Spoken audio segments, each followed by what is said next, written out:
Sports. We are the force. We are NC.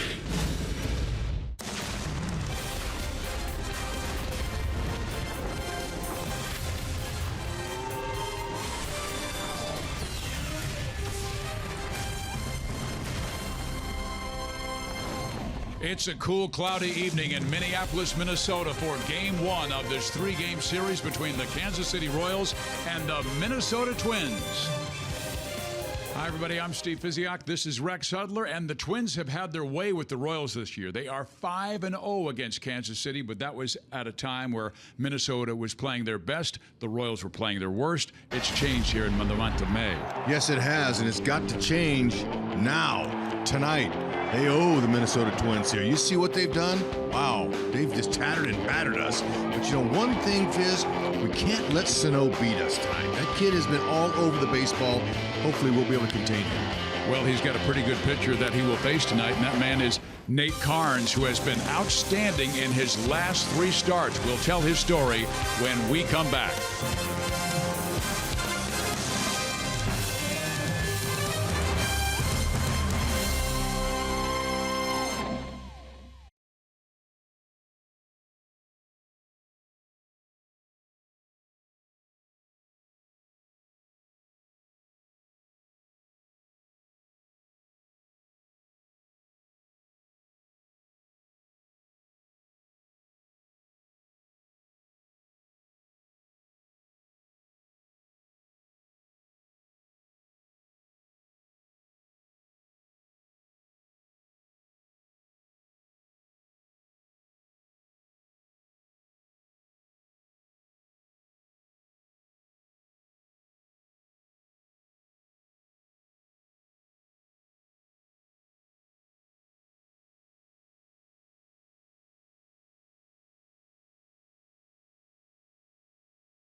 Sports and outdoors for all for less.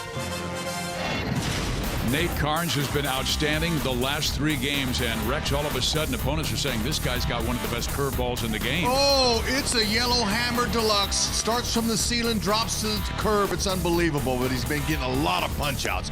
29, just 4 walks. That's exactly what you want. You call him outstanding, I say Nate is great. He had 12 strikeouts in his last start. When we come back, we'll talk Whit Merrifield, his versatility on offense. That's next.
Royals and Twins game 1, and Whit Merrifield is the subject of our Kubota Power Stats. Oh, Whitley, don't come in there on me. He's hotter than a firecracker on that ball inside. Pulling his hands in, going up the middle last night. But really, Whitley is starting to find his magic, Fizz, because he's using the whole field. But this bunt right here was special. He really split the defense, got an easy walk into first base. These are the kind of things right here that's going to help stir that offensive drink. He's in the lineup tonight. When we come back, it's the Twins, the Royals, game 1 of a 3-game series. That's next.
Gives back to Missouri schools, so play it forward with the Missouri Lottery by Menards. Save big money at Menards on all your home improvement needs.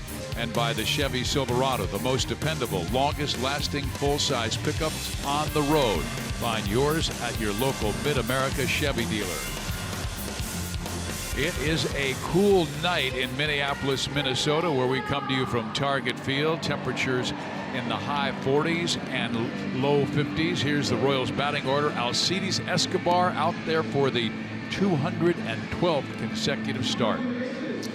Yes, sir. And I'll tell you now, the top 3 guys in the lineup, Esky, Locane, and Haas, those guys all have great numbers against Santiago. Escobar hitting .417, Kane .368, and Haas .321. And they've taken him deep, too. Early runs would be really nice to give Nate Karns some support. This 29-year-old left-hander has a lot in his tank. I mean, he'll throw like 5-6 different pitches, Hud. He's a little funky. They're going to have to keep an eye on him. I like his pitch breakdown. Fastball, changeup, curve, cutter, slider. But this changeup right here, I'll tell you, the changeup is more of a screwball. He'll turn it over against righties, and that's one of the reasons why the right-handers haven't been doing too much average-wise off of him this year. Just a 208 average by right-handed hitters off Santiago. And the first pitch is fouled out of play, right side by Alcides Escobar, who comes in with a 184 batting average. Santiago is going to average right at 90, 91 miles an hour on the average. You can add and subtract with that fastball. Sometimes that'll give a hitter headaches. A lot of cutters into righties, but mainly fastball, screwball. Popped up. Joe Mauer sprinting towards it, and right in front of the catcher, Castro makes the catch for the first out.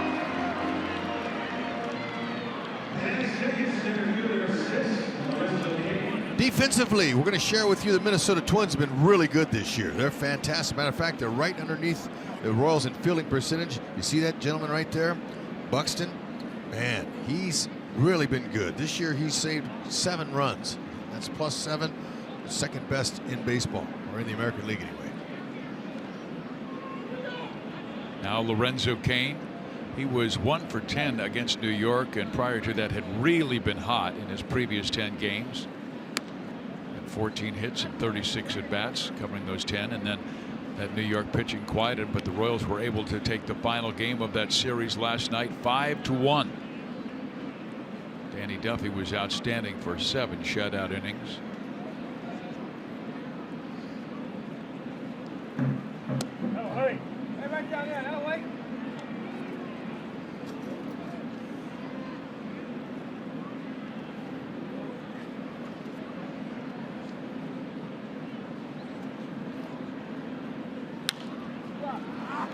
Cain pops it up. Right side, Brian Dozier. 2 out. Now lefties have had a lot of success off Santiago. Granted, it's only 21 at bats, 9 for 21. But do left-handers take away his changeup? They do. He doesn't throw it against him as much because his changeup, the screwball, goes into lefties, and when the ball travels into a batter, it's a little bit easier to hit out of the ballpark or hit, and he doesn't want that. So he's going to just go mainly sliders and fastballs away, just right there. Haas loves that pitch there. And Eric has had success against Santiago in the past with 9 hits, one of them a home run. This year overall 289. He was 2 for 11 in the New York series, including a double.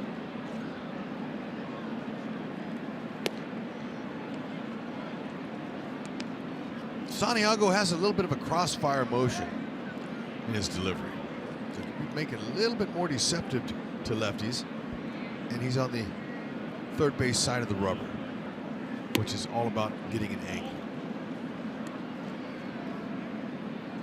Yeah, he has said himself, I'm inner half to right-handers, away to left-handers, and let themselves get themselves out. That's right. And hitters don't like to hear that. They like to think the pitcher got him out.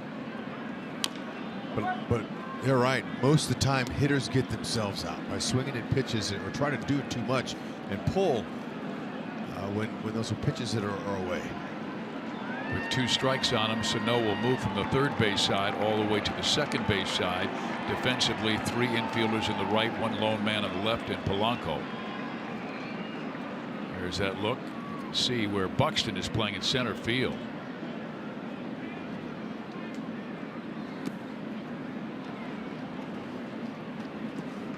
Hosmer a lot more patient the last month. Because of that, he has 16 walks now in the season. Batting average has gone up over 100 points. And he takes that one to left field, and that is the beauty of the Hosmer swing now that he's going to the opposite field more, and that's 25 hits now in the month of May. Keep that stroke, and that's off the plate. I mean, to tell you, that's a booty knock on a fastball. Backside fell out, but his head position was right on it. He'll take it. You know, Hud, it's a classic example of you can somehow get the sweet part of the bat on the baseball. Who cares how you look? Exactly. Here's Salvador Perez, who's had a lot of success in this ballpark. And he waves at that off speed. Check out these numbers at Target Field. Number 1 in slugging percentage. 11 of the 13 home runs he has against Minnesota at Target Field. And it's a very fair ballpark. 339 down that left field line, but we've seen Salvador go upper deck in left field. He was on that pitch, 93 miles an hour.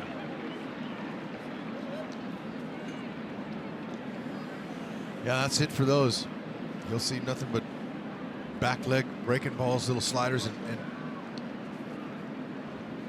he hit his 8th home run in that New York series, a blast to deep left center field. Hosmer goes, the pitch is swung on, foul back. And Eric's probably going, hey, I had that base stolen if it's a ball. Yeah, you know, I'd like to see Haas steal him 15 to 20 bags this year. He could do it easily. Good athlete. He kind of gets a walking lead out there. So he really never gets a big lead, and he kind of walks into it, which is good. Sometimes the pitcher doesn't think he's going anywhere because he's got such a short lead. You see him, he's barely off the base. He'll walk right into it, though. Another pop-up, so the inning will end on a pop-up, and the 3 outs, Escobar, Kane, and Perez all popping out. Royals get a hit, leave a man, and we will see Nate Carnes head to the hill when we come back.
Minnesota. Royals fans still at Target Field, hoping their Royals can put a good streak together on the road. And Brian Dozier will lead things off, then Grossman, then Mauer, and then Miguel Sano, who has really hurt the Royals this year. Yep, don't want him to beat you. 6'4" Nate Carnes will be on the hill, and this is a guy who has had very impressive starts the last 3 games against Chicago, Tampa Bay, and Baltimore. I'll say he's been impressive. Fastball, curveball change. That curveball drops out of the sky. Not doing much on his changeups. Nice to see him bringing that in. Now this is his pitch breakdown since this season. He's got a nice fastball. That heater will average about 92 miles an hour. He can add and subtract with it as well as most big leaguers, but it'll average about 92 on the fastball. Be careful with that pitch, though. That pitch has been hit at a 349 clip. If it's not located properly, it's got to stay on the corner where Salvi's glove is. Dozier's one of those guys that likes to ambush the fastball. Boy, does he ever. Last year with 42 home runs and 28 of them after the All-Star break. A rather slow start this year, just hitting .231 with the 5 home runs.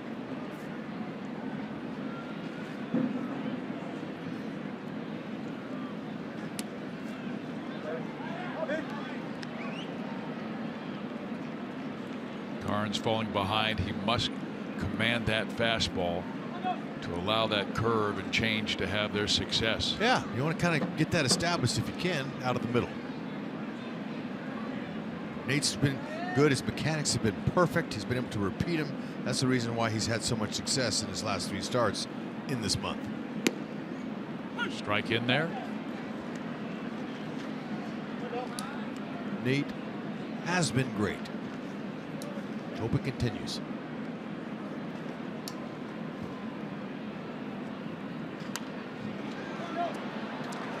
Now he did, with that swing right there, he deserves a curveball next pitch, guys. Why is that? That's because he's got him looking heater. Drop that big old hook on him here, and if it comes out of that same plane as the fastball, he'll swing and miss right over the top of it. He had a career high 12 strikeouts in only 5 innings against Baltimore, and 10 of the strikeouts were on the curve you're talking about. All right, let's just see if he breaks it out right here. Wow. Yeah. That's some kind of heavy break. Out. Can't hit it. Better off just letting it go, really, but you can't pick it up in time. 2 straight fastballs in a row. That'll do it. Got him off balance. Buckled him. The forward around the horn defense. We're going to highlight Escobar. I mean, not just highlight him. We're going to show him. This guy is an Iron Man. Has a nice 212th consecutive start tonight. Ties the Royals record. It's held by Paul Schmall. Paul Shaw played with the Royals in 71-72. Very good third baseman. Paul Shaw. I had a chance to watch him play in Old Municipal Stadium. Really? You're not that old, Fizz. Come on. Oh, yeah. We used to go to Sam's Parking. Park there, walk across the street. Tailgate it all? Oh, well. No, we didn't. Yeah, it wasn't popular back then, was it? Not like it is now. I mean, you go in at 3:30 into Kauffman Stadium, and they've got the grills all set up all over the place. I love it. I've never seen anything like it. Big swing and a miss on that breaking ball. Robbie Grossman's the batter, a guy known for his patience. One of the rare players we've seen who has more walks than strikeouts. 22 walks this year and 20 strikeouts.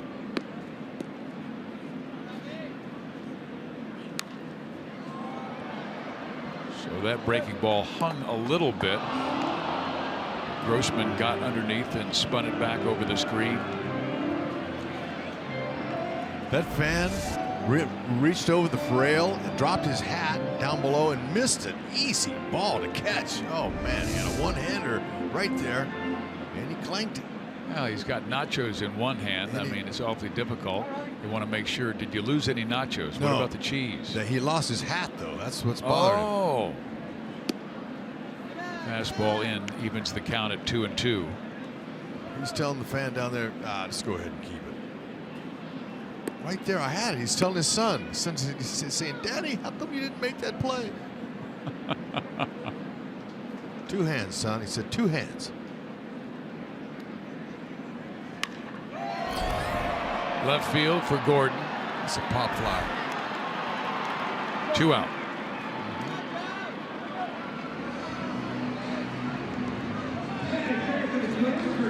Nathan Carnes, those last 3 starts, has allowed just 4 runs in 17 in the 3rd innings, and we told you in the open, only 4 walks against 29 strikeouts, and that's the kind of command that if he continues to display, he is one of the top starters on the Royals staff. Indeed. Hope it continues. Sometimes guys mature late. We had a chance to watch Danny Duffy grow up in the major leagues and really blossom last year, and another terrific game last night in a 5-1 victory over the Yankees. Boy, when Danny started that game, Hud, it was like, oh man, this looks like Tampa Bay last year when he struck out 16. Fastball down, slider down to both left-handers, right-handers, good change. Yep, we were all watching it. Me and my family did, because we were at home and then Fox 1, we had their Fox 1 broadcasters, and I saw him punch out those first 3, and we were really excited for him. Mauer to center field, but it stays up for Kane. 3 up, 3 down for Carnes. We head to the 2nd inning where Bonifacio, Soler, and Merrifield are coming up.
in the cob with a fork. Come on. That's a little bit weird looking, isn't it? But by the looks of him, he could eat that corn through a picket fence.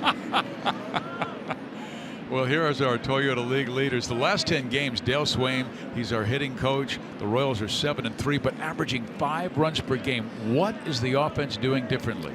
They're hunting their pitch. They're going to the opposite field. They're hitting it right where they want to, and they're not missing. That's the main thing. You know, you go through a period of time, and we all witnessed it, unfortunately, when they were up there swinging at air and just swinging at everything, and they didn't seem like they had a plan. But now it's just kind of coming together. They're starting to feel that part of the plate that they're looking for, hitting it where they're looking. And Bonifacio, who's a rookie, is a good example of that. He had 3 hits in the Yankee series, and 2 of them were to right field. That's right. Shorten up your swing and find the green grass. It's not about hitting the ball over the fence. That happens after you hit to the opposite field a few times. You see the ball, let the ball travel, and then a homer happens. Great swing there. Very nice. Just missed it to right. And especially a guy, a fastball, screwball type pitcher, a changeup combination. The only way he's going to get you, he's going to come way in with that heater, try to get you off the plate, and then but he's going to throw more changeups than fastball. See, he just shook. Now he wants the screwball. Shook way too many times there to Castro, his catcher. Yeah, he said that screwball was taught to him in the minor leagues and basically turns over his changeup and it fades away from a right-handed batter instead of straight down like Jason Vargas's great changeup. There it was there. See, he wanted that pitch, but Castro wouldn't give it to him. He shook him 4 times again. Now his 2 strikes, that's his out pitch. He wants that pitch away.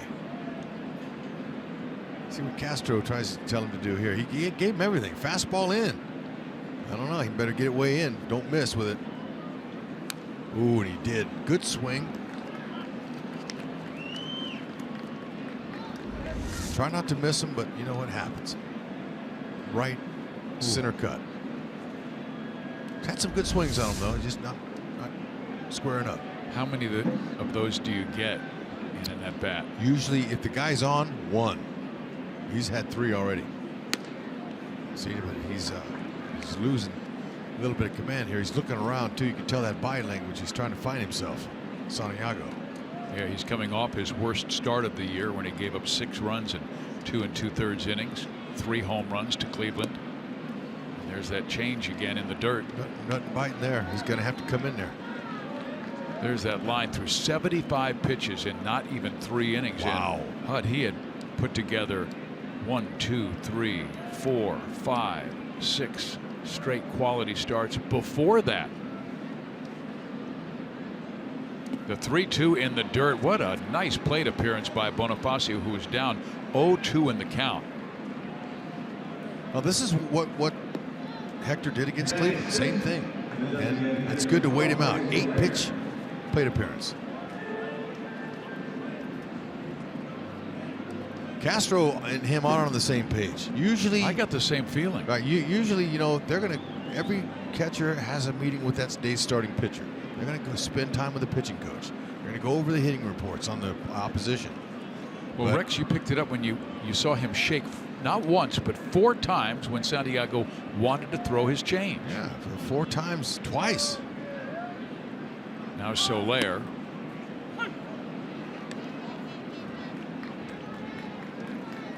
Jorge had a couple of hits in the Yankee series, but the one hit we remember came on Sunday against Baltimore. 464-foot monster to center field, hit the base of the scoreboard at Kauffman Stadium.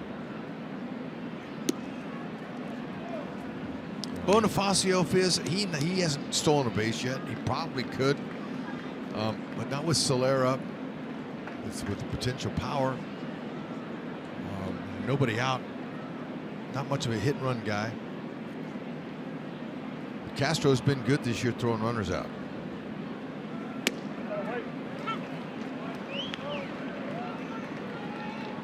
That last move home by Santiago, Bonifacio's move, was back to first base. Hector will give up a lot of home runs. He's allowed 6 this year, and last year tied Ian Kennedy for 33 with The most in the American League, 33 home runs. That pitch was a purpose pitch inside to open up the outer half with a screwball changeup.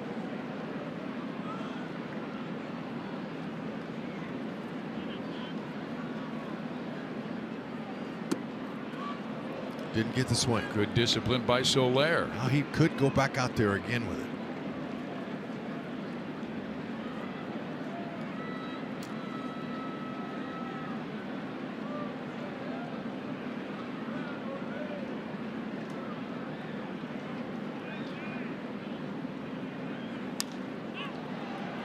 Well, he got 3 pop-ups in the first inning. Now gets another one for the first out of the second inning.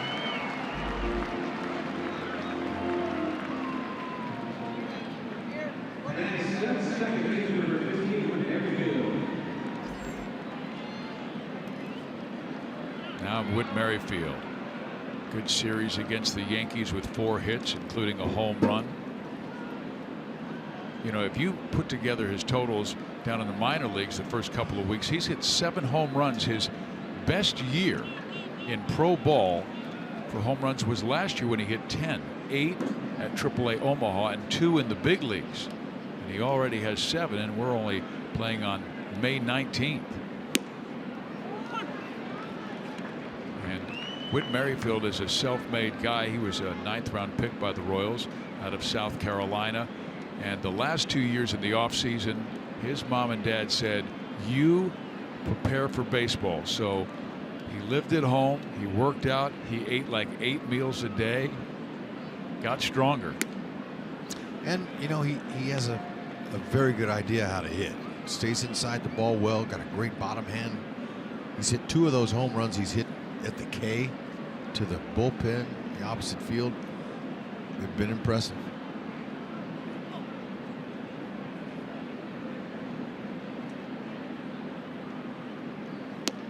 But the impressive thing last night that I saw was the push bunt off of that big left hit. Let's check it out. I mean, very nice here. Stayed on top of the ball. It was a high pitch anyway, but his barrel was right up. He get a walk to first base. Look at that technique. That's the easiest base hit in the world you can get. And all you got to do is just put it, direct it to the right place. Past the pitcher. Good Hits try. it to the right side. Dozier will get the force at second base.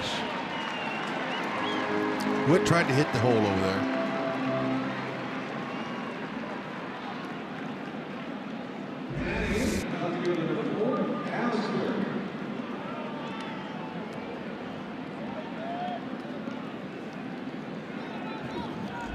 Merrifield has a couple of steals already this year, and watching Santiago, he's got a decent move over there, but he's been lifting that leg all the way up, and it's anywhere from 1.6 to 1.7, and you can steal a base anything.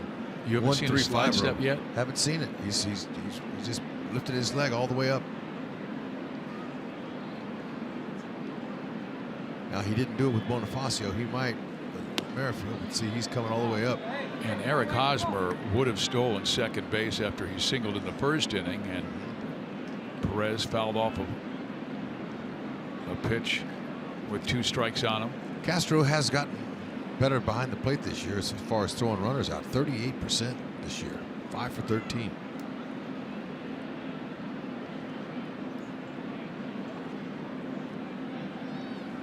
But when you steal off of the pitcher. So go on his first movement. Minute he picks up his foot, you're gone. First movement. Yeah, Whit didn't buy into that last one. His first move was back to first base when Santiago gave him a look out of his delivery.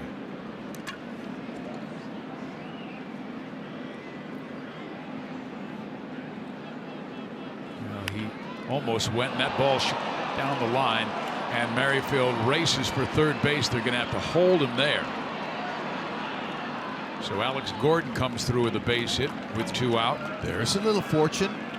Way out it's been going this year. That ball gets caught, but it didn't. It hit right off the top of the glove of Maurer, and it bounced foul. But if you touch it in fair territory, it's a fair ball. Good read by first base umpire Bill Miller. Yeah, he's saying that's right. It went off his glove. Alex got him a knock. Yeah, if that was able to make it down the corner, Merrifield would have scored, but it hit off the stands and bounced out towards right field. It's time for Chesler to knock in a run. He's just been 1 for 9 with the runner in scoring position so far early this season. 10 of his 14 starts have been versus left-handed pitchers. Mike Moustakas getting the night off. They're still trying to rest Moose, who's coming back from that knee injury. And Moose had bad numbers against Santiago, 1 for 17. So Ned Yost thought it was a good time to rest him. I'd have left him in the lineup personally, but you know, just because you don't have good numbers against a guy doesn't mean on a certain night you can't hit a big home run off him. But you know, Ned knows better than I do. Well, once again, Moose coming back from that knee injury. You want him healthy in that second half. And that ball popped foul. I thought that was one of the real keys with the organization, what they did when they went with a more fluid designated hitter role where they can get Salvi some rest. Eric Hosmer can get some rest. Alex Gordon can get some rest, and they can get that rest like Sal did yesterday, DHing.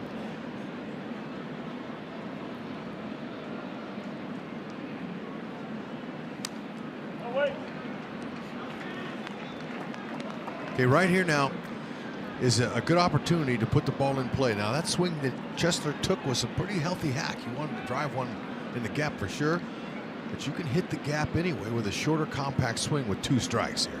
Runner in scoring position. I mean, you could fly the Goodyear blimp up the middle of the diamond here the way the Twins defense is in their infield.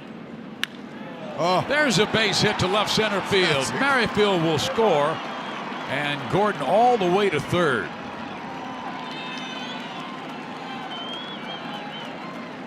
That was it. He hit the hole. The blimp could have flown through, and he saw it and went right with it. Shortened up that swing. Watch it. This barely picks up his foot. Total control with that front foot that controls everything else. But he's looking up the middle and he catches it out front. Very nice RBI. 4th on the season.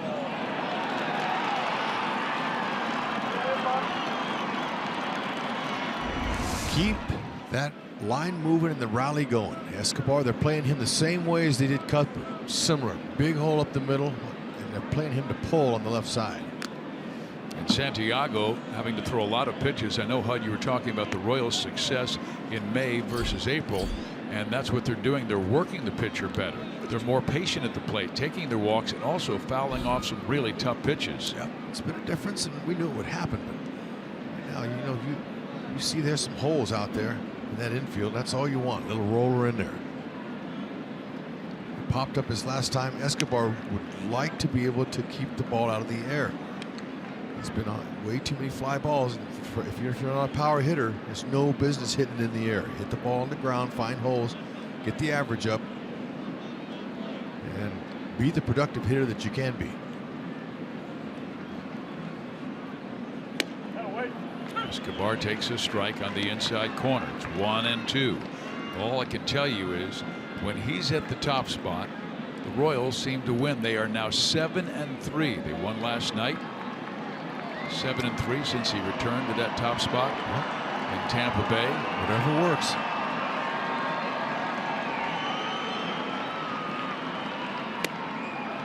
Continues to pound Escobar in. That's his cutter. He's in the cut fastball, about 86, 87 miles an hour.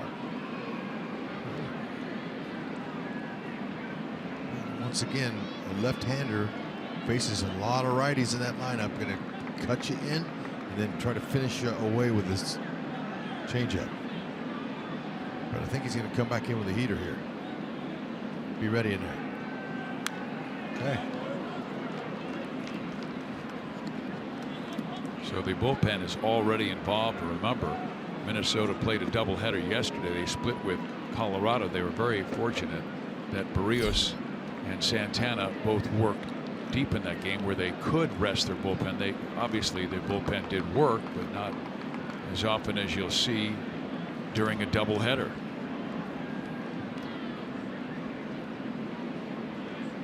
Three and a third innings by the pen yesterday.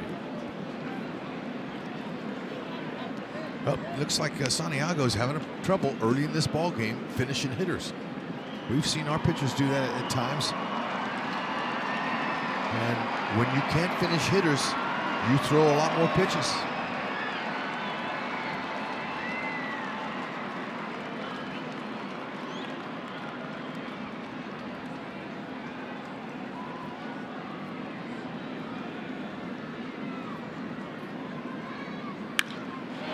Hit sharply, but right to the shortstop, Polanco, and his throw is in time. When he started bobbling, and I thought it might give Escobar a chance to reach first. But productive inning, the Royals score a run. They have now 3 hits in the game. They lead Minnesota early.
As a Royal in 2017, giving Kansas City an early 1-0 lead.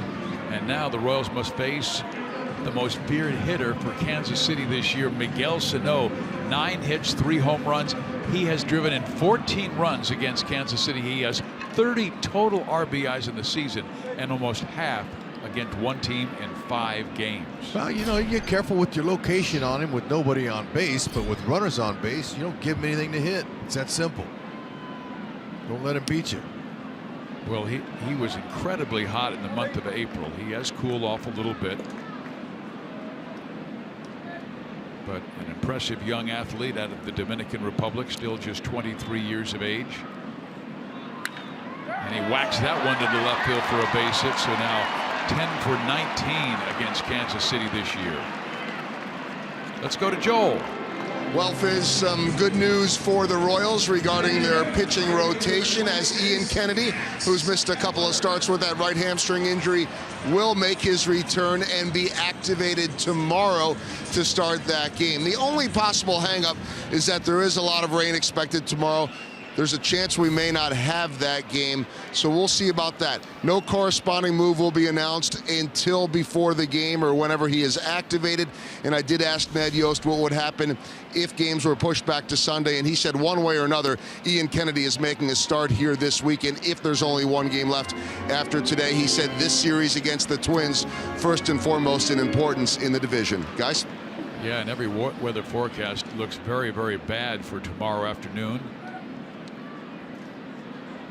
He's pretty much said rain all day. Max Kepler. And he hits this one well to right field. Soler is back. He leaps and it's off the wall.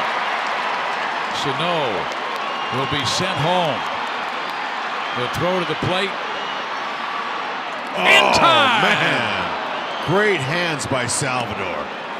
Gene Glenn, third base coach for the Twins, took a chance.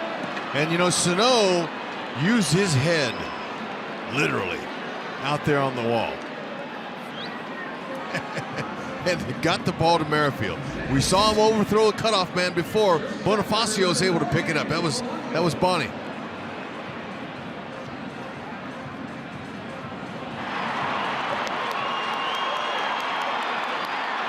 at him. He's chugging around. Bonifacio's in right field. Not Soler, my bad. But Bonifacio, he threw his body up against the wall. Now, typically, it hits that hard cement wall. It's going to kick towards the infield a lot. But because it ricocheted off of his head, it slowed it down. It allowed that to happen. See, it hits him in the back of the head there. And then, ouch, he's saying. And then now he went over to it, picked it up, and gave Merrifield a very nice throw. And Whitley, with his strong arm, got him. Now Carnes facing Polanco, has him down 0-2. This is a time he'd love to get that strikeout. Kepler, pretty good speed at third base. So Locane was running over there on that backup play. And he says, let me give you a little love there. There you go. All right. It's not bleeding. You're good. Polanco doesn't strike out that much. In fact, that hit him in the head. That saved a run. Got the out at home. Went right after him with the heat. Salvador Perez's hands were just beautiful on that play. He's able to reach out there, pick the ball, and tag on the same swipe. I mean, his hands are unbelievable. You know, I talked to Sal yesterday. He grew up as a shortstop, and he told me it wasn't until his last year in amateur ball, travel ball, the year before he was drafted, that he was moved from shortstop to catcher. And the Royals obviously were able to develop him, and he blossomed beautifully. But there's a funny story behind that travel ball in Venezuela.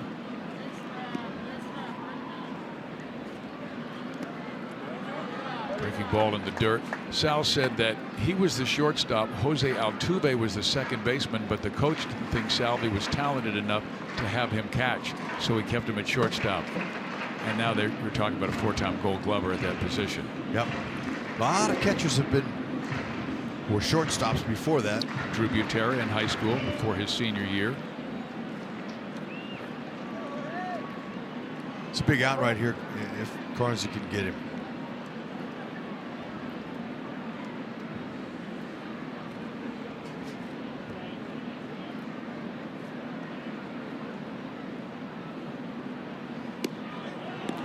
Didn't miss by much. Sure Perez did. Froze it. Man, I'm surprised that he wasn't swinging at that. You're almost going back to the dugout there, but just off.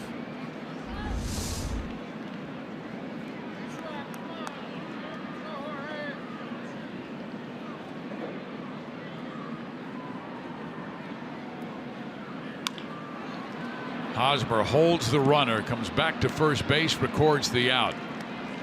Boy, Eric was almost daring Kepler to go. Yeah. It's a big second out. Well, it's Kepler, a good scouting report by Gene Glenn, too. I mean, Hosmer, he's got as good an arm as anybody in the infield. But that's location is what you want there. You want him to hit the ball on the ground. That's why Salvi, in every pitch to Polanco, was stressing and putting his glove down on the ground. That's exactly what he wanted. Royals good defense so far to deny that run from scoring after a single and a double. Sano gunned out at the plate. And Castro, who hurt the Royals in the first series this year in Minnesota, takes ball one. Signed a 3-year deal, replaced Kurt Suzuki as the Twins catcher. Might have made a bit of improvement defensively with Castro.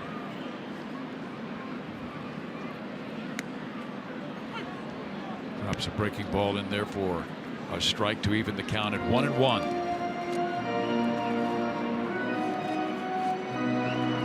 Jason spent 8 years with the Astros. 8 years in their organization, minors and majors.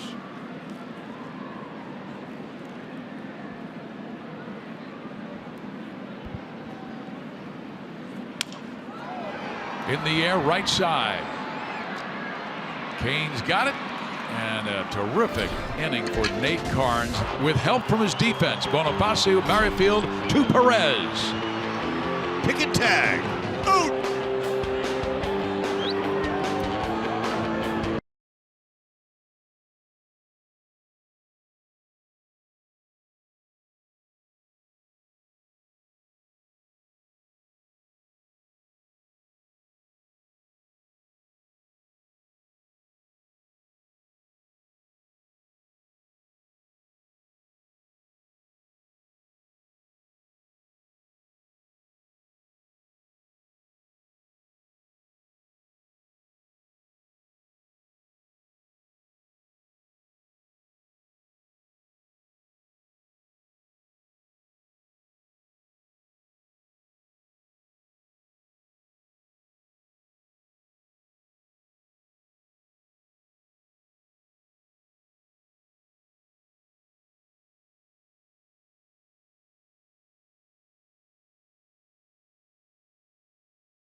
after that ball came off the wall and knocked him in the head, but he got the assist. And it's a full day of baseball tomorrow on Fox Sports Kansas City and Fox. The Royals continue their series here on Fox Sports Kansas City. Coverage starts at 12:30, and on Fox Saturday Baseball, it's the Cardinals and the Giants at 6. All of the games are also streaming on Fox Sports Go.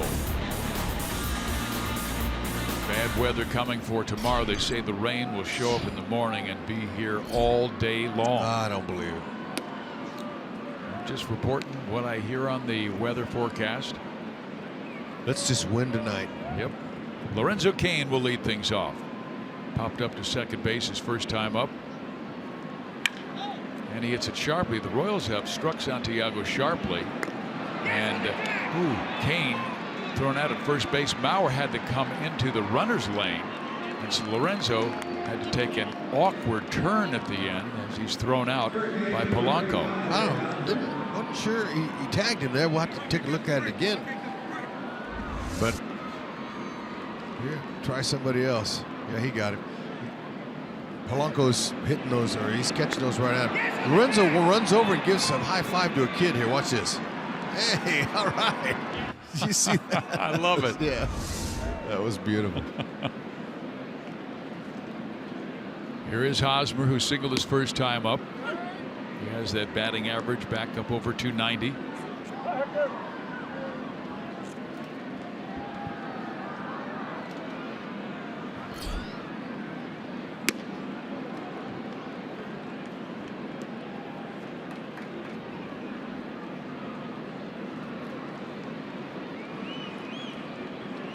Royals have 3 hits in this game, 2 of them by left-handers. One by Hosmer and the other by Alex Gordon. And here is Hosmer again down the line.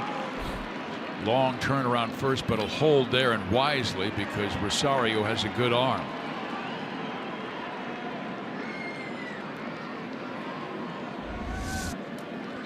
Haas reaching out, second consecutive time he's gotten a hit to the opposite field. Look at it back. Look at this. Look at the inward bend on his leg, that front leg. That's interesting. But the head position was great, and he went right with it. This is a little better shot for you. Now that one wasn't quite as far out as the first hit was. You know, you had about 5 surgeries on your knee. Was that kind of a painful picture with Hosmer's inverted knee? No, you know, some guys just do that. I know. But look at the hits by direction here. This is what's gotten Hosmer right. All this over here, this is going to be the key to any hitter that wants to bring your average up. Got to use the whole field. Here is Salvador Perez with 1 out. Pulls it foul here. There were some great numbers on Hosmer. When he pulls the baseball, he's only hitting 182 and 2 for 2 in this game. Both hits to the opposite field, batting over 400 when he hits to the opposite field or center field. You cut yourself off when you're a dead pull hitter, and they can defend that nowadays with the shift. So you're hitting right into it. It's one of the things that Alex hasn't been able to come through yet.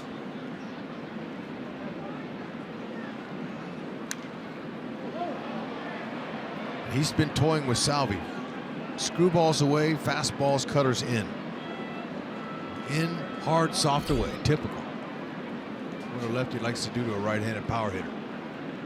The opponent's only batting 188 off that screwball changeup. Now, if you get a good one and it hangs up there, you can hit him a long way. But he's been putting it off the dish.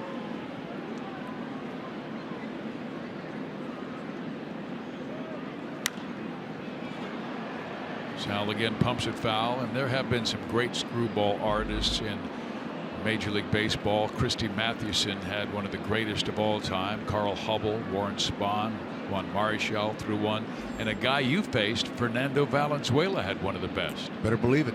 It was a floater, and it was a real teaser. Ball actually had movement away, and had a comfortable 0 for 4 in his only no-hitter in his career. He threw when I was playing for the Cardinals.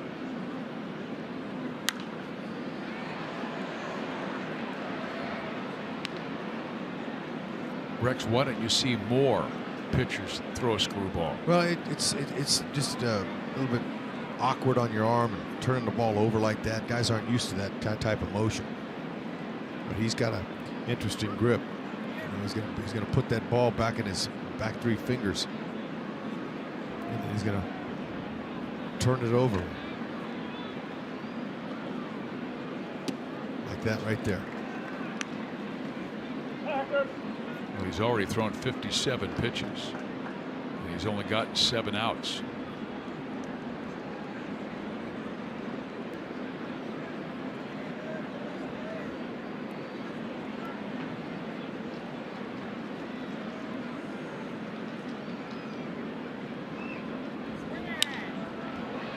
Left field. Rosario will make the catch. Hosmer, who is 3/4 of the way to second base, retreats.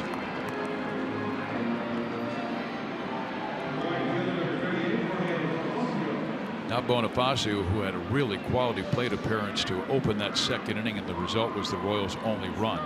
He would be forced on the ground out by Merrifield, who scored on the single by Cuthbert. But Bonifacio, down in the count 0-2, saw 8 pitches and was able to work the walk.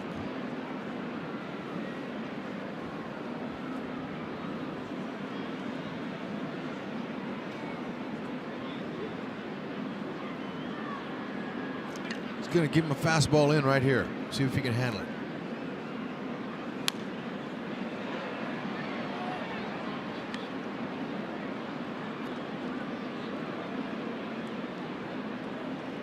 Brother Emilio, who's a little more than 8 years older than Jorge, played for Kansas City a few years back. Middle infielder. Jorge can play all 3 outfield spots, much bigger than his brother.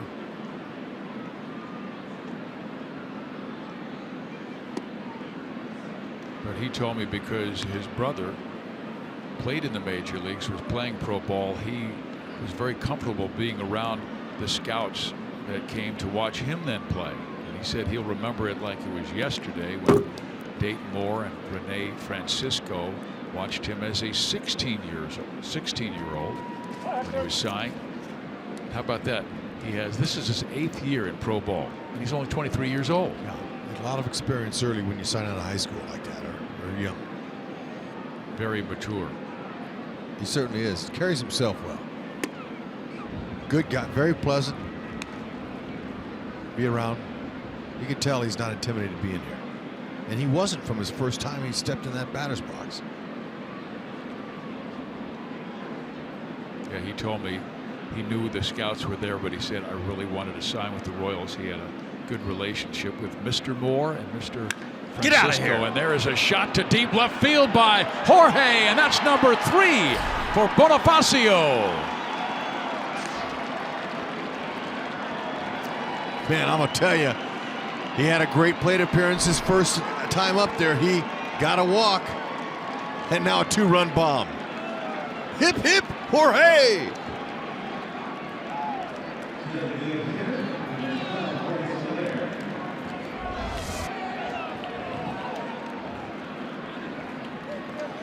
Oh, he's just jumped all over it. That fastball didn't get in. It could be hit. Topspin, too.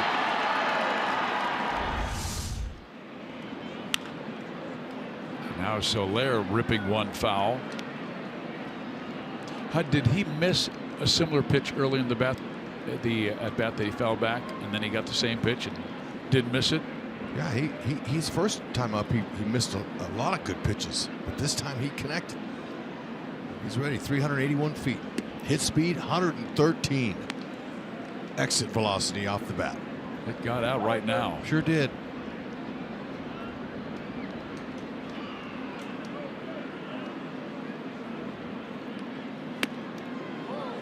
Working Soler up.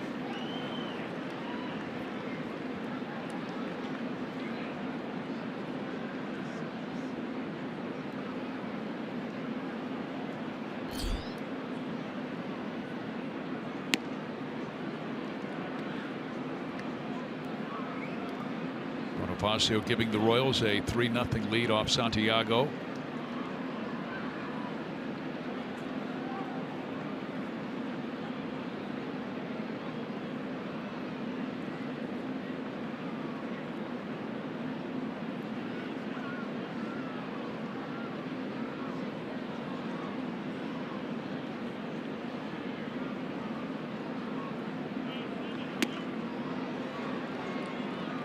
Hector fighting his command. Showing some body language. He's averaging about 22 pitches per inning. Most pitchers would like to be around 12 to 15. High pop up left side. Sano. Soler is out. So are the Royals, but 2 out hits. In the third by Bonifacio, a 2-run home run. It's the Royals 3 and the Twins nothing.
Brought to you by Ford. Going further so you can.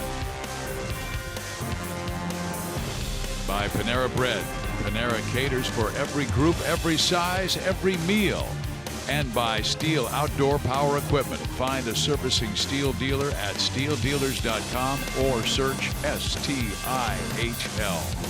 Here at Target Field, Jorge Bonifacio goes deep. The Royals have a 3-0 lead. Nate Carnes with the lead will now face the bottom of the order. Hitters 8-9, then back to the top. It's Buxton, Rosario, and Dozier.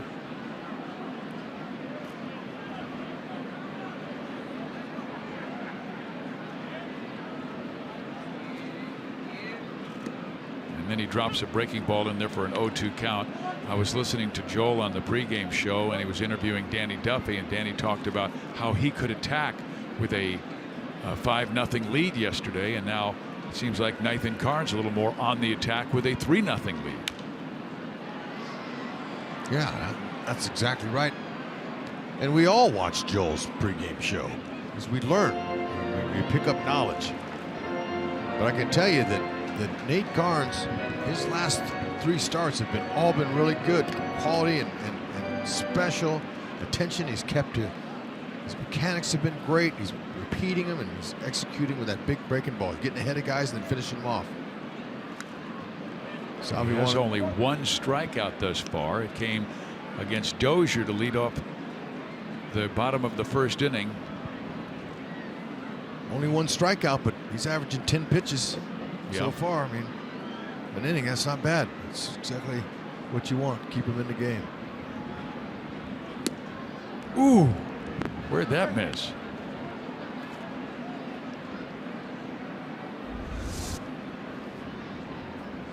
Yeah, I saw it where Sal held the glove, trying to get Buxton to chase it ahead in the count.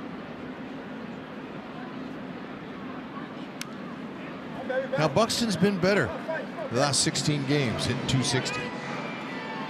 But when we saw him early, he was swinging a lot of air. But Paul had him in that 3 spot. Was that too much pressure for the kid? Absolutely, it was. Couldn't handle it. Now he has been batting 8th or 9th. Yeah, unless you can get off to a good start, then the confidence is there. He had a great spring training. There is strikeout number 2. A beautiful breaking ball. Buxton swings and misses. Let's go to Joel. Well, guys, don't look now, but the Texas Rangers, who had a bad start to the season, are back in it. This is how quickly it can happen. The big story, Rangers, 9-game winning streak, and they're facing the Tigers and winning right now, trying to make it 10 in a row. Ned Yost was talking today about how quickly you can rattle off those wins, and that is what the Texas Rangers are doing here at Target Field. We did see Jorge Bonifacio with that tough ball in right field. It's a tricky wall out here, but he made that throw. Now, last night, much more difficulty for him in left field at the K. I asked Rusty Kuntz, the outfield coach, if that was a product of the wind, and he said, oh, it wasn't so much the wind. He said, but people just sometimes think that all outfield is the same, and it's not. They're not the same. He said, think about Alex Gordon, who makes it so easy in left field. Alex in left field is used to most of those balls going to his right down the line. Once he got over to right field a little bit earlier this year, everything was opposite. Everything was moving to his left. He said that was really the problem for Bonifacio in adjustment last night, is Bonifacio, used to playing right field, is used to all those balls going to his left. It's the reverse. Hud, said that's what makes guys like Lorenzo Cain, Gerard Dyson, Paulo Orlando so incredible, is how good they are everywhere. Yeah, and you know, you want to try to keep it as simple as possible, but how you explained it was exactly right. The tailing on the ball off the bat is the big difference. But you tell yourself, hey man, I'm a good athlete, I'm gonna go and catch it. Now watch this, very good play here. He picks it off the wall but with his bare hand. Took a quick little shuffle, didn't overthrow it. Did you see that? He wanted to hit the cutoff man. Salvi with great hands displayed there, but to keep it from a time difference, that ball's hit pretty well. Gordon will chase it into the corner and make a nice running catch, and that's exactly what you were talking about, Joel. Going to his right, which is what he is so used to, but he knew exactly what he was doing there. You know, another point that Rusty made as they work with Jorge Soler and some of these others is Rusty says really how much that Royals fans and he as a coach have been spoiled, because Alex, he doesn't mess up anything in left field. Lorenzo Cain gets to everything, and so we have seen play that has been so elite that when you get other guys that maybe are average or above average or still need some work, it's been a long time since we've seen guys like that. And I know that's when people look at each other and go, really? But you know what? Until you've played out there, it's very difficult to do that. But these guys are real pros. Lorenzo Cain, with his athleticism and the way he can run, makes up for any kind of mistakes. Alex Gordon may not be as fast as Lorenzo, but he is so good at reading the ball off the bat and his first step quickness, and that's really a big key. Jimmy Edmonds was a great center fielder with not Lorenzo's type of speed. He was more like Alex's speed, which is just maybe a tick lower, and that's no disrespect at all to Alex. But if you have first step quickness, you get to balls that anybody with speed gets to them as well. And with Alex, it's always the best routes. You never see him get fooled on a fly ball. There's a pop-up back, and Salvi will run out of room.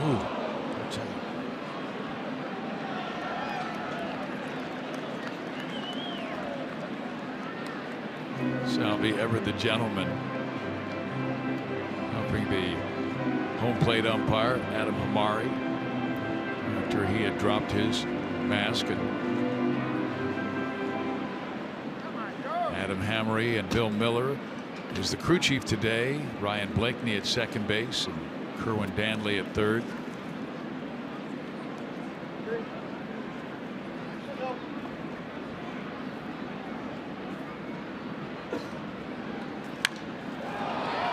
Hit pretty well right field. Bonifacio makes the catch. Hey now, Nathan Karns saying, way to go. He's clapping for him. Pretty good lead up for Joel to be talking about. I think he's feeling for the wall, Got it. Nice going, Nate. Way to go, Bonnie.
Bonifacio with a home run and a nice catch, and the Royals have a 3-0 lead.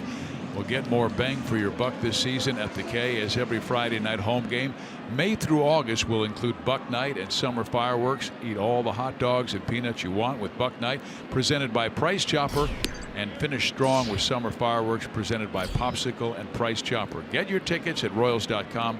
Visit an area Price Chopper location or call 1-800-6-ROYALS. Merrifield with a base hit to right center field.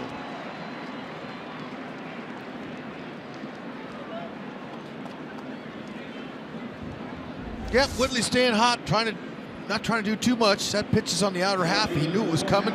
You got a guy that throws a screwball out there. You look out there and you try to hit it out there. Don't try to pull it. You hit a ground ball to the shortstop.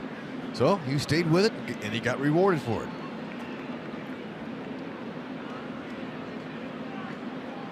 Left-handed hitters so far tonight done pretty well off of the lefty Hector Santiago. You know, we've got a long way to go on this one, Hud, but the Twins are seeing a much different team than they saw the first 5 meetings this year. Oh, sure they are. We're a lot better. And we are. And then now they're coming back to life. The Minnesota Twins are coming back to earth. Good jump. Safe. Yeah. See, you go first movement on that, and he's about 1.5, 1.6 for home. You could steal the base. He's not slide stepping. He's kicking that leg all the way up. Good for Whitley to get in there with his 3rd steal of the year. Castro, if the throw was down on the bag, it had to be perfect to get it. It wouldn't.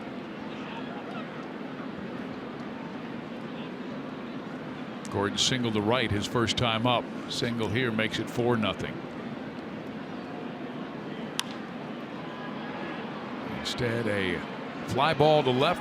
Rosario is there for the catch, and 1 out.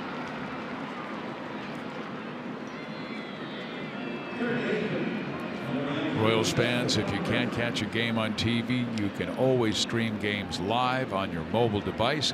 Download the Fox Sports Go app, log in, and stream the Royals. Cheslor Cuthbert, who drove in the Royals' first run with a solid single to center field, now gets his 2nd at bat.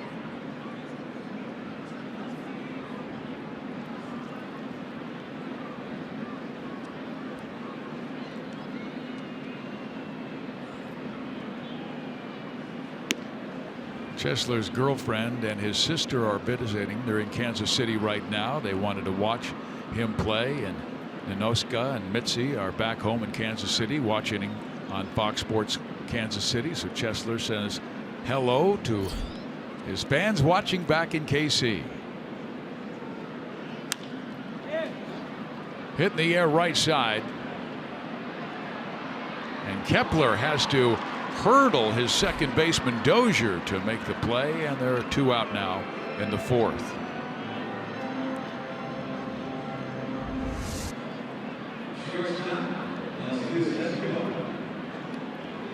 Well, his mom and dad were ballerinas in Berlin, and Max Kepler with a nice little dance move to avoid Dozier there. Well, he got a late break and then didn't call it till the last minute.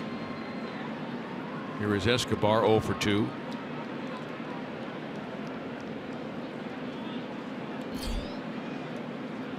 Esky hit it hard, but right at the shortstop Polanco in the 2nd with runners on. All 3 Royals runs in this game with 2 out. 2 out base hit by Cuthbert in the 2nd inning. 2 out home run by Bonifacio in the 3rd.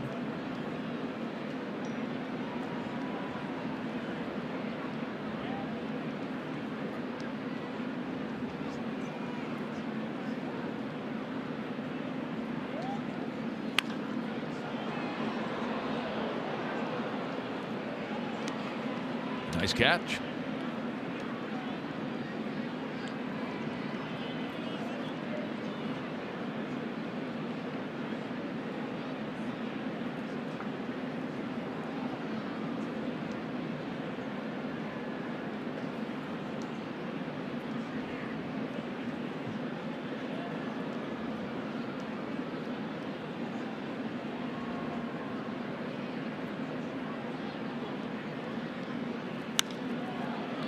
Little flare to right center field. Kepler charging. He makes the catch, and that will end the inning for the Royals. Merrifield's single and steal don't pay off, but the Royals take a 3-0 lead to the bottom of the fourth.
Who looked like he was headed to the All-Star game, broke his wrist, out for 8 to 10 weeks. Oh, that really hurts the Braves. Oh man, that's terrible right there, I can tell you. It would be like the Royals losing Haas. Exactly. Well, here we go with Nathan Carnes. He has struck out 2 through his 3 innings of work. Robbie Grossman, Joe Mauer, Miguel Sano. And Grossman hammers one high and deep and gone.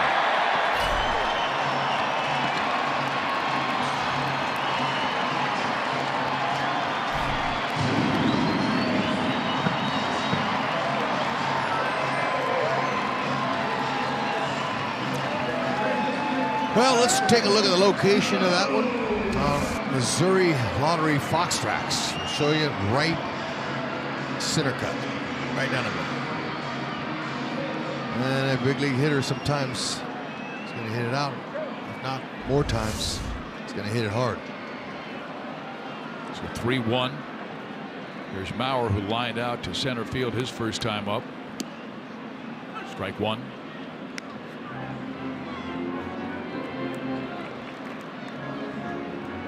Number 3 for Grossman.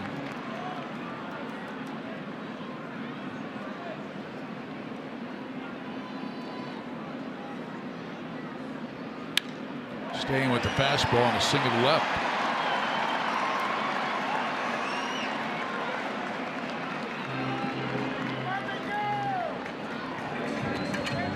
Time for our sprint trivia question. Name the 4 players to hit 10 or more home runs in a season for both the Royals and the Twins. 4 players.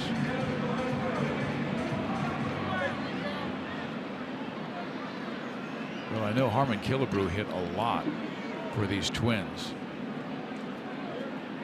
He had 6 seasons. Oh. I think you're right. Well, that's just one. If that's true. Yeah, I think Killebrew, had some great years here, along with Dozier. He was the only other Minnesota Twin to hit more than 40 home runs. Sano might join him with his power potential. Harmon spent some time with Kansas City.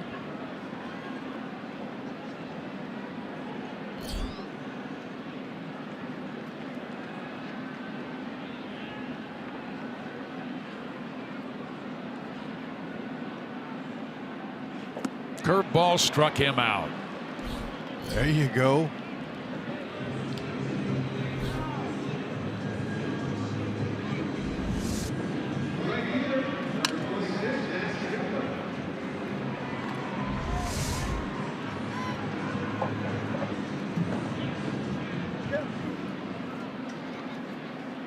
Nathan said when he first came up he had a rather long arm action down in the minor leagues and really had to work on his mechanics, and there's a high fly ball to center field. Lorenzo Cain comes in to make the catch for out number 2.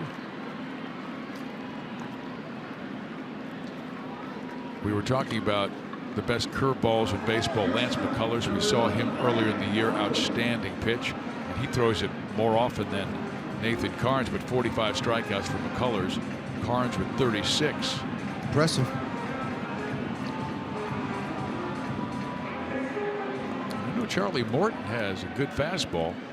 We didn't see him when we were in Houston, and last year Morton in the National League. Now Polanco. Strike 1.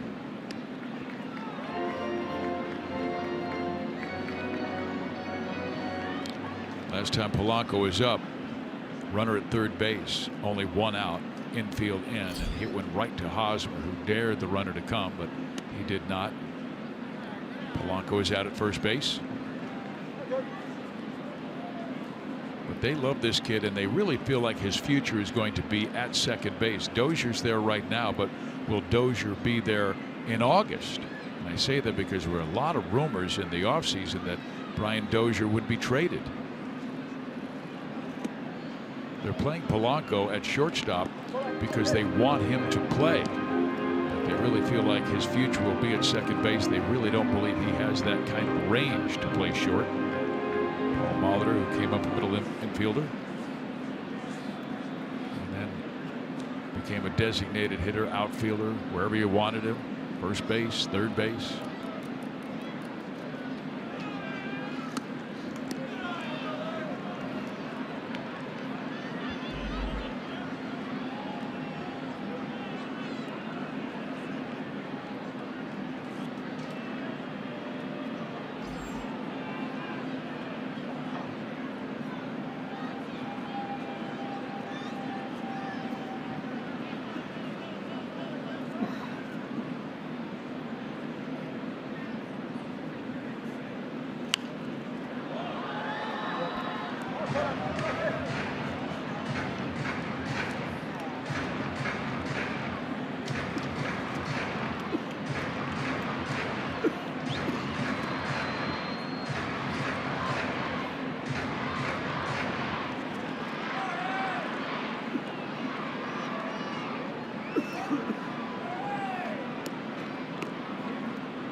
Back up the middle, off of Carnes, and reaching is Polanco.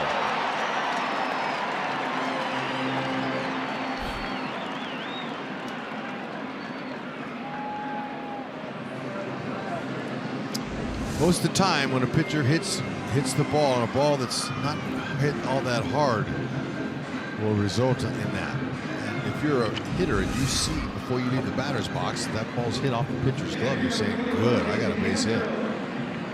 Whitley likely would have gotten it, but that'll give the Twins another hitter up there and a chance to knock in a run.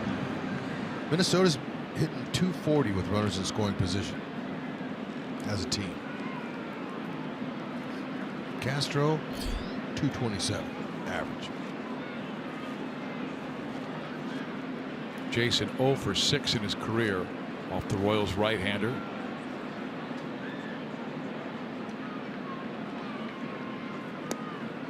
So you really get that breaking ball on the outside corner.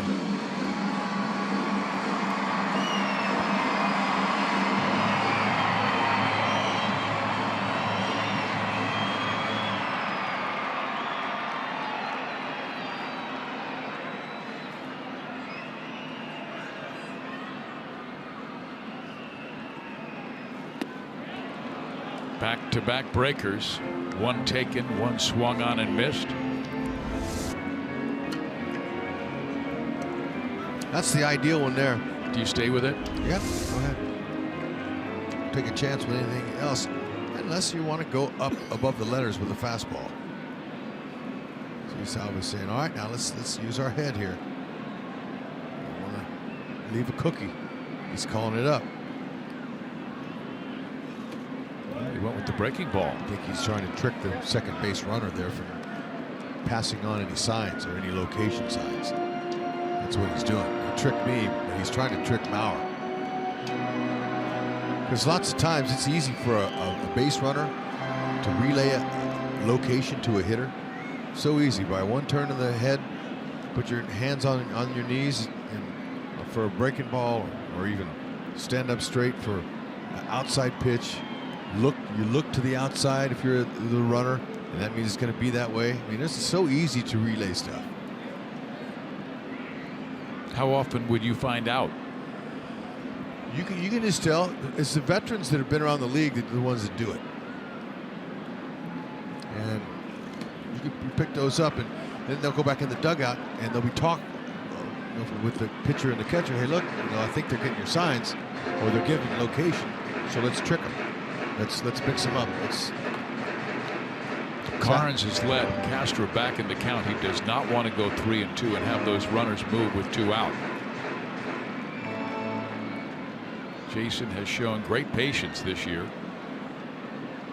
He walked 7 times in the first series with Kansas City in just 3 games.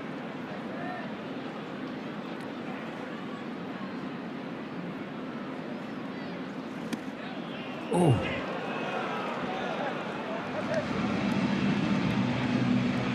Tried that outside corner. Hey, that's away.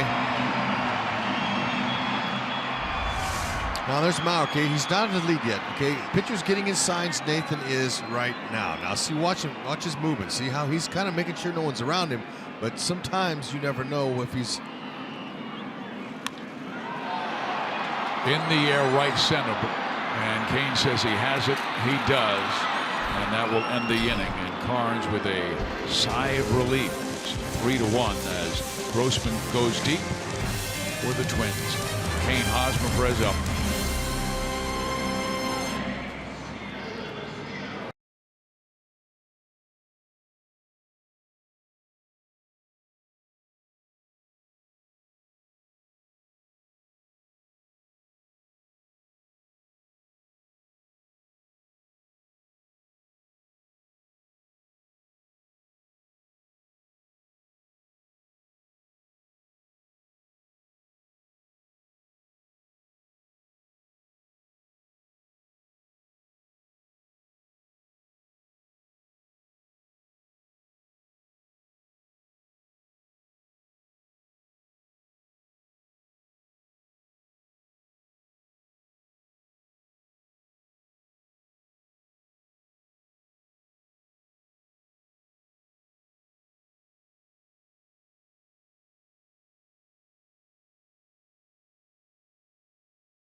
Fans, make sure you get your K-State night theme ticket for June 2nd when the Royals take on the Indians.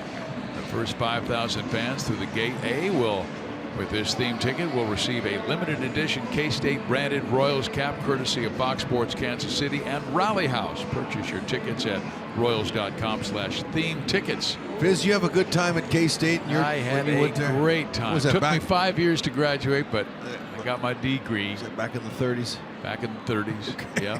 Just kidding. You know, I worked on, putting together that first Model A. I'm just kidding. Oh, I heard it's a great university. Oh, it is. Alyssa, I know, is a Jayhawk. Well, you know what? I'm a Wildcat. You know, I like them both. That's good. Half my family went to KU, half went to K-State. Hey, I love Mizzou fans too, and I think that's a great school.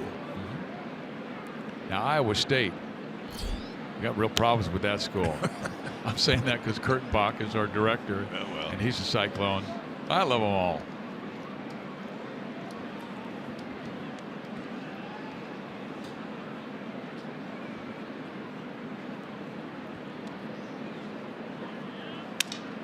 Lorenzo breaks his bat. Ground ball, Sano.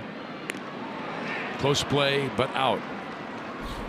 Well, we asked that question, sprint trivia question. Name the 4 players to hit 10 or more home runs in a season for both the Royals and the Twins. Wait a minute. Don't put the answer up yet. Wait. Let me get it. I guess Killebrew is. All right. Chili Dog Davis is one of my teammates. I think he did that. All right. How about Gary Gaetti? Oh, that's a good one. Okay. Yes. And let me see. Another teammate of mine in his early days with the Yankees, Greg Gagne. We shall see. First. I got some hints that they were former teammates of mine. Boy, you got them all. How about it? There's some world champions on there. That's right. Gagne, man, what a fun guy he was. He's out of high school too, Gagne. Yeah. Him and I both were, and we were just young from Pirate City. I remember that we had a little instructional league there, and got to hang out with him, get to know him. That's the best thing you take from playing ball, is people you got to meet.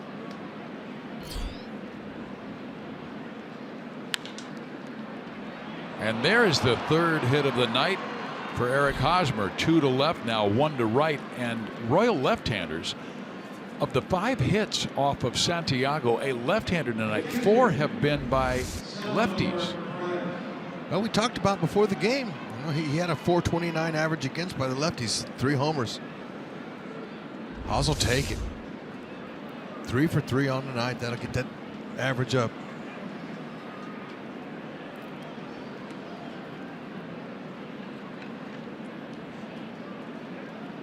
Opponent's batting .500 now on the season. 12 for 24. Takes away his changeup. That's his second best pitch. So now he's got just a breaking ball and a fastball. How about a right-hander? Bonifacio took him deep. We haven't seen too many sliders from Santiago tonight. I was talking to Alex Gordon, a left-handed batter, before the game. I said, Alex, what will he throw you? Because left-handers usually take the changeup away from him. And he said, mainly fastballs and cutters. Salvi's determined to pull him. See, and he's getting one off the end of the bat. He got one his first time up, popped it up. And the second time up, he hit it to the left fielder off the end. And they're playing to pull over here on this side for sure.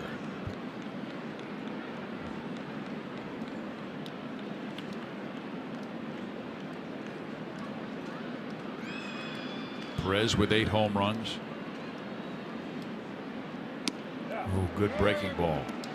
1 and 2. First 2 times up facing Perez, mainly fastballs, changeups. But now with that breaking ball he's throwing in there. He's at 87 pitches already.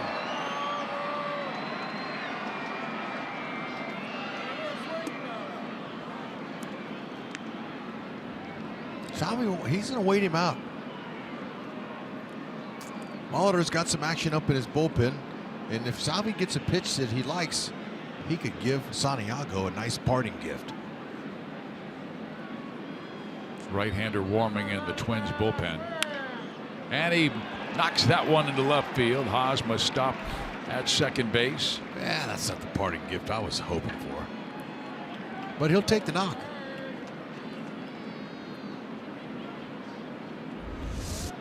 And he reached out and got it. Change up off the plate. Thinking pull, he got him though, right in the hole. Royals now with 3 runs on 8 hits. The Twins with 1 run on 5. And the guy who's caused most of the problems for Santiago now stepping to the plate.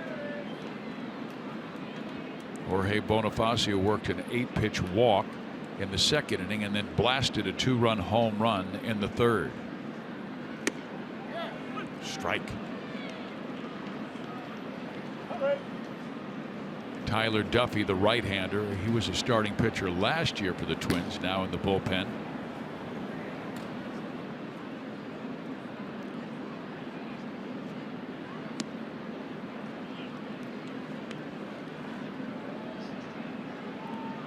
Try to pull him, you'll hit a ground ball. You don't want to do that here. It'll double you up, get you out of the inning. Bonifacio does a nice job of waiting and shooting the ball to right. But if he gets a hanger, go ahead.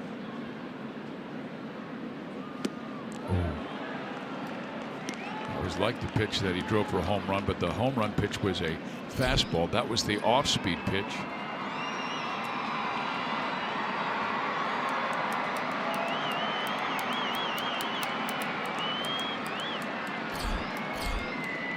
Santiago has yet to strike out a Royal. He had that 32-pitch second inning.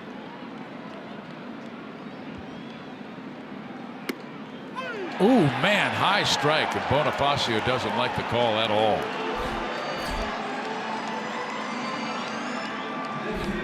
I think he surprised him. Thought he might be going soft away, and yeah, just a little bit up, but you know what? I guess next time you go up there, you can't be taking that with 2 strikes. It was a runner in scoring position. Yeah, I thought it was high though. Well, I foul it off. That's, you know, hey, it'll lock you up. He wasn't looking up there. And all those high pitches you take like that, it kind of little shock value. Soler with a fly ball. Rosario near the track to pull it down. The Royals lead 2. Lead it 3-1.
Our Panera game break takes us to Houston. Edwin Encarnacion up to the Crawford boxes on a line drive. His 7th of the year. Hud, that might have some laundry on it, huh? Believe it, Joel, but I'm going to tell you what. We've never hung a month's worth of laundry like Soler did on his helium homer. That was a year's worth of laundry. Oh, my nose. You guys are a lot of noise.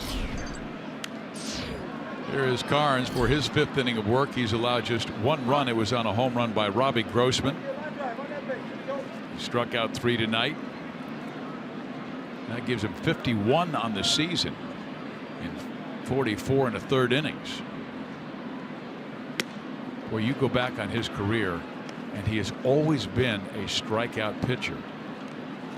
He was at 297 strikeouts and not even 290 innings. Terrific stuff. Popped him up. 1 out. Royals fans, schedule your summer vacation to join the team in Los Angeles when the Royals take on the Dodgers in July. Royals Destinations provides fans with the ultimate game day experience, tickets, VIP ballpark access, meet and greet receptions with players, optional hotel accommodations, and more. To book this Royals Destinations experience in LA, visit royals.com/destinations or call 877-698-8695. Rosario the batter.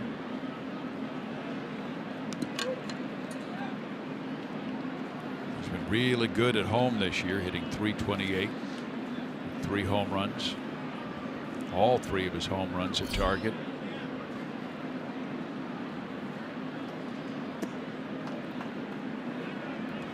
Their coaches say of all the outfield talent they have, Rosario, who is the most underrated, probably has the fastest hands. And there's a guy with great hitter's hands.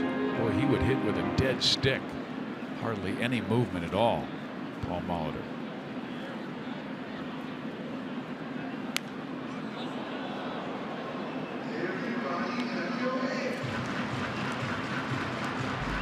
Rosario was having a pretty good year last year, then injured his left thumb in September. Missed the rest of the month.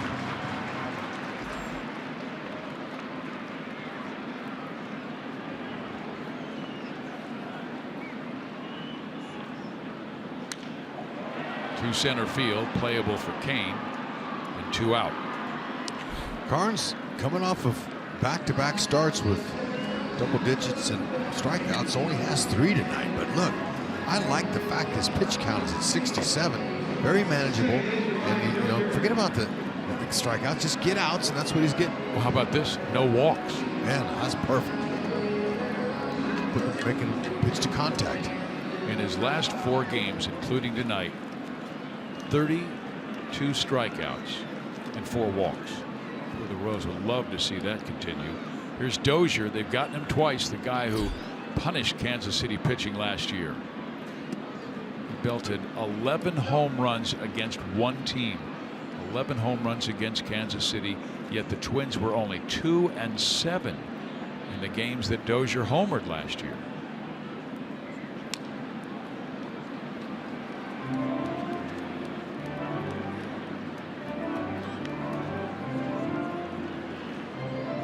Flyouts, only 1 ground out, and it was at an important time, that 1 ground out, runner at third base, infield in, and it was Polanco hitting one directly at Eric Hosmer, who went back to the bag to record the important 2nd out. And of course, 1 out at the plate. That was a big moment with Merrifield gunning down Sano at the plate. Perfect relay. After, it's unusual. Luck sometimes says, hey, it's better be lucky than good. That ball hit off of Bonifacio's head. Instead of kicking back to the infield, the run would have scored easily. That's using your noggin. That's right. He picked it up with his bare hand, threw it a nice firm ball to the cutoff man. And Whitley was perfect with his throw. Salvi's pick was beautiful. Picked it and tagged in the same sweep. Textbook. That's Royals baseball there.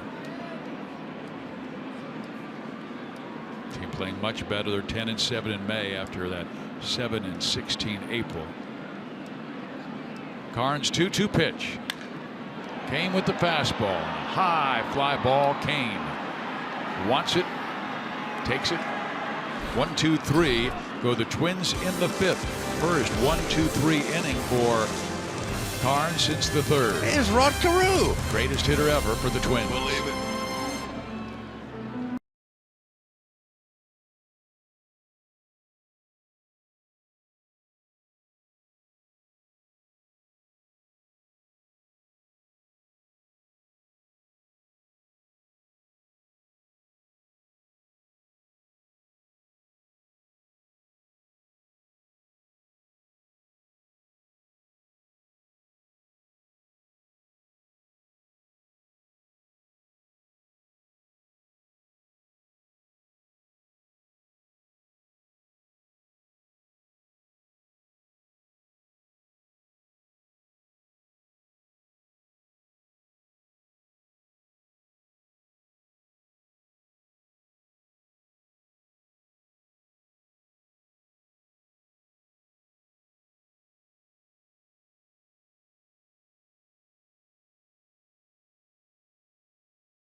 6th inning. This is our Chevy call to the bullpen. It is Tyler Duffy, a starter last year. He has been in middle relief this year in a solid 2.79 ERA. 6'3", 220, 3/4 arm slot, a little crossfire action from his arm. Fastball curve change. And the 6th inning is our Sonic Slam inning. Our contestant is Kelly Cup from Kansas City, Missouri. If the Royals hit a home run out of the park in this inning, Kelly will win $400. But if the Royals hit a grand slam out of the park, Kelly will win $25 grand from Sonic and the Kansas City Royals.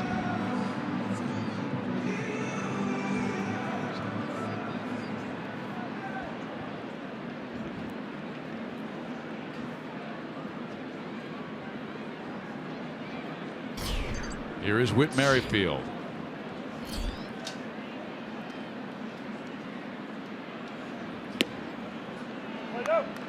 Duffy, good solid fastball in the low to mid 90s. Merrifield's been on twice, reached on the fielder's choice in the second and scored, and then singled, stole second, but was left stranded.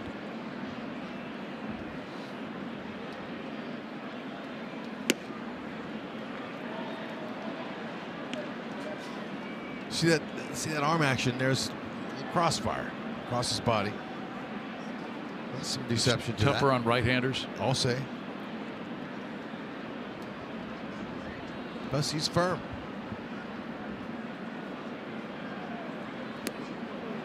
That's the pitch that's tough to lay off of. Good slider. Duffy was a great pitcher at Rice, Conference USA Pitcher of the Year.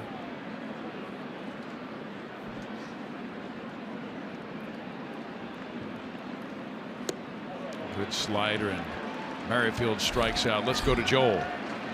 Well, I want to talk a little bit about our showstopper and the return. This is big news for Detroit of JD Martinez. Came back on May 12th from injury, and what has he done? Absolutely dominated. In his first 6 games, 8 for 16 with 5 home runs and 11 RBIs. Add in a 1 for 4 tonight, but that's a huge boost for the Tigers. Martinez in those games already has a pair of multi-home run games. The Tigers started the day just 1 game back of Minnesota for first place in the Central. Boy, there's a log jam in the Central. That's why the Royals not out of it at all. Only 4.5 games back, as dreadful as April was at 7-16. Royals putting things together slowly. We told you their last 10 games, 7-3, averaging 5 runs per game, hitting .282 as a team. And there's a look at the AL Central.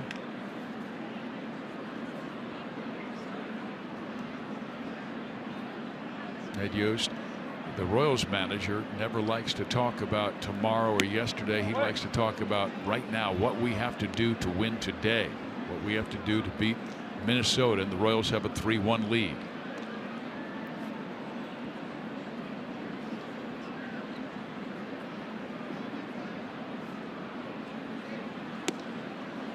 (3-1) to Gordon.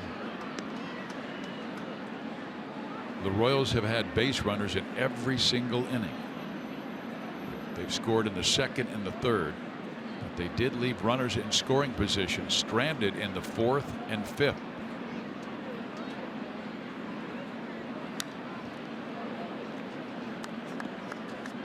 It's a good pitch for Alex there.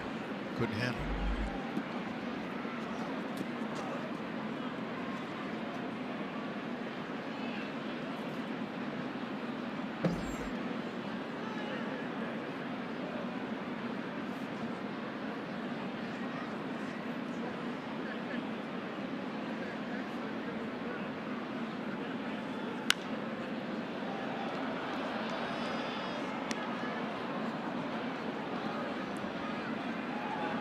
Alex slowly but surely picking things up. 4 hits in his last 3 games.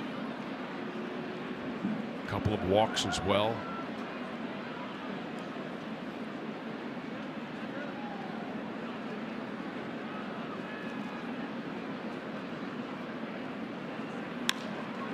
To center field. Buxton moving to left center field to make the catch for out number 2.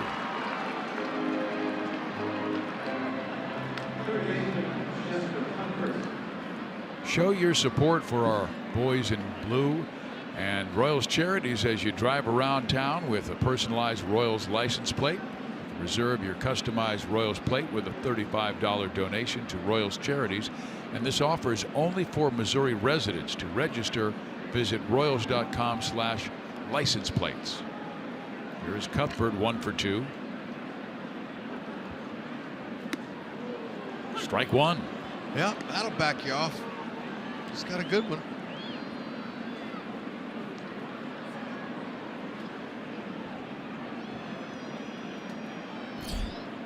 The Minnesota bullpen was brilliant when they got up to their hot start. And there's a ground ball off the glove of the third baseman Sano, still with time, but safe at first is Cuthbert. I hope the official score gives him a hit on that. That wasn't easy. It was to Sano's left, and it kind of hit off the heel or the outside part of his glove. Rushed the throw, couldn't get his foot on the base. Good call. The Twins were checking it to see if Mauer's foot was on the bag, but it clearly was off. 2-hit game would be nice for Cuthbert. And they are ruling it an error on Sano. Rats. He's really played some solid third base this year for a guy 270 pounds. They called it a throwing error. Well, I didn't think it would be on the throw. You know, it was more glancing up. You know, that was a tough throw to first base. Yeah, it's just his third. Scrambling to your feet, your body leaning towards the left. You know you're going to yank it a little bit, and that's why he drew Mauer off the bag. But quite frankly, if the throw is on the money, Cuthbert would have been out.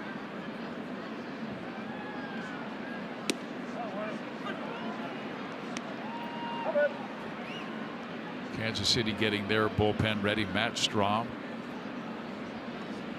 Carnes has worked 5 innings of 1-run baseball. Carnes still has some more left in his tank. He just has 72 pitches thrown.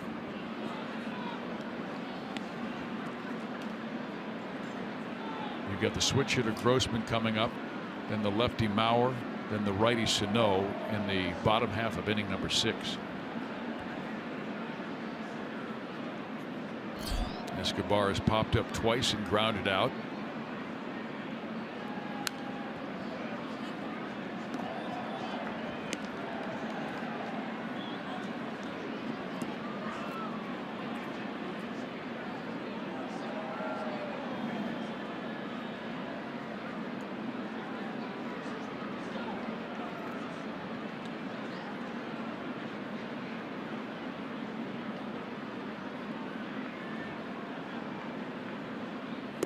Wow, good slider. Duffy strikes out a pair in the inning. The Royals lead 1, still lead it 3-1.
did not walk a batter and allowed just 1 run, struck out 3, and he's coming out after only 72 pitches, Hud. Oh, well, look, that's good enough for a W. And obviously, Ned and Dave Island know better. And they're going to bring on Matt Strom.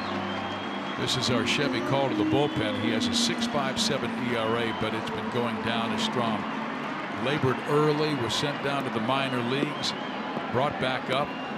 Command has been better. Opponents only batting 190 against him. And he will face Robbie Grossman, a switch hitter batting from the right side. Right-handers only batting 172 off Matt. 0-1. Hard mid-90s fastball. Slider changeup.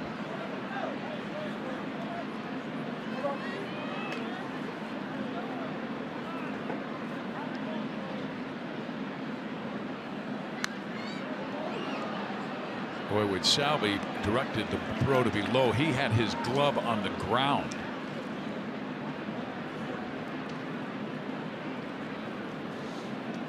Grossman hit one out, batting left-handed.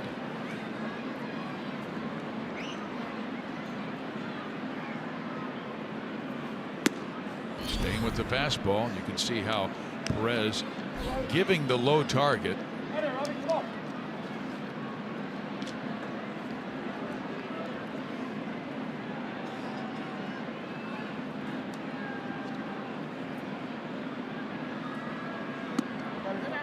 Three and 1. Grossman, very patient hitter. 7 walks last 7 games. A little better from the left side. Batting average on the right side is 229, left 264. You can see Salvi motion. He wants him to keep that front shoulder closed. It flew open and he walks the leadoff batter. Don't want to do that, especially at the top of their order here. And you don't want to be thinking about mechanics when you're on the hill, but Salvador Perez spotted something. You can see how he motioned to Strom right before he threw that last pitch.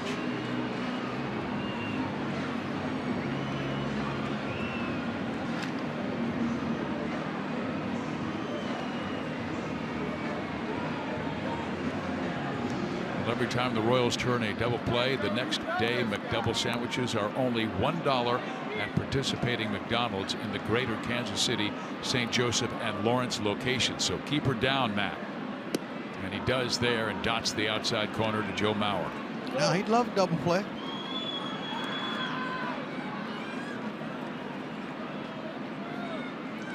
Mauer's grounded into 6.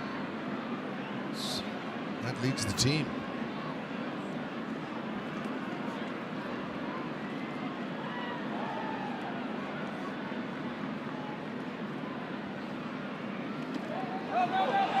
Ball gets away and Grossman goes to second base.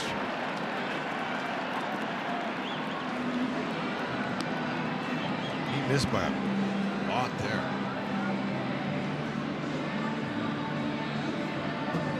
Salvi, that might have caught him at the wrist or somewhere too. He's going to walk it off. Might have hit him in his leg. Nothing said. He just needed to walk it off.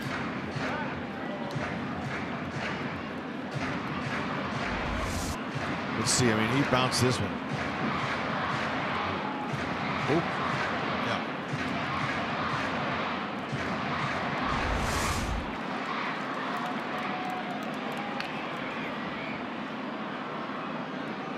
Let's go, Joe.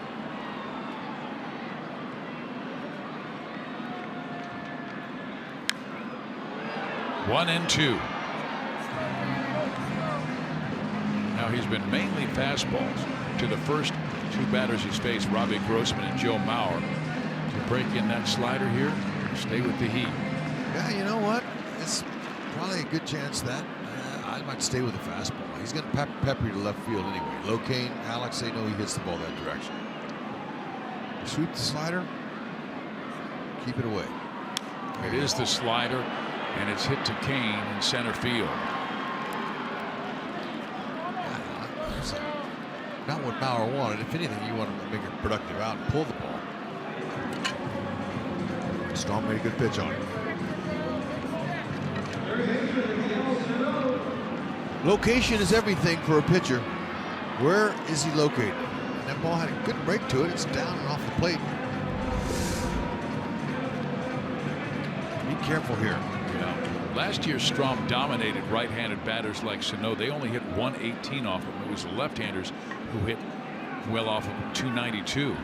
That's why Kansas City wanted him to develop that slider. First pitch slider, strike one. Sano's only faced Matt Strom one time. Strom struck him out. He'd take that in.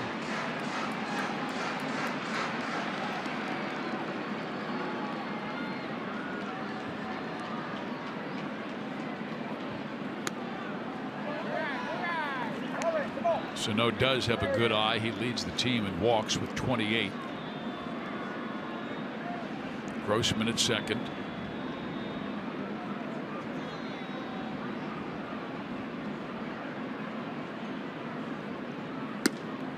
We want to stay up.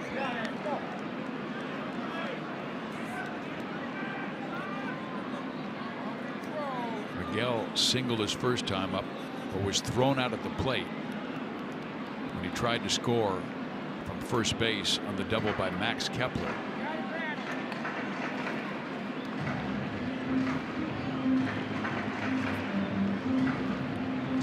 While they're talking, fans, you can get access to 30 home games through July for just $99 with the new ballpark summer pass and student pass, weekends, buck nights, and giveaways, or head out to all the remaining student nights for just $40. With your tickets right on your phone, you can skip the box office lines and walk right in. Learn more at Royals.com/pass today. Strom to Sano. Breaking ball. Mike Minor, who pitched one inning last night, starting to warm up in the Kansas City pen. Sure they'd love to have some. Might maybe start that seventh. We shall see. Grossman walked, went to second in the wild pitch.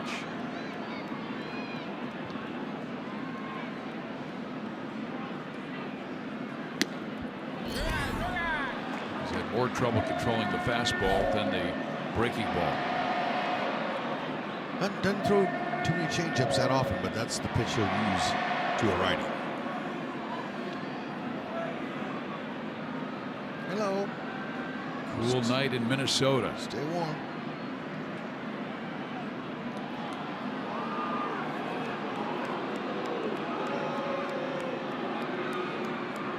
You can see where Merrifield is playing, almost directly behind second base, playing the slugger to pull. Keep her down. Beautiful. Got him on the breaking ball. How about that? On a 3-2 count, I think everybody was thinking fastball, and Matt broke one off nicely.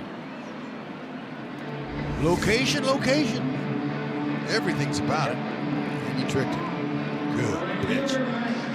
He wanted to knock in that run, had him a little bit aggressive.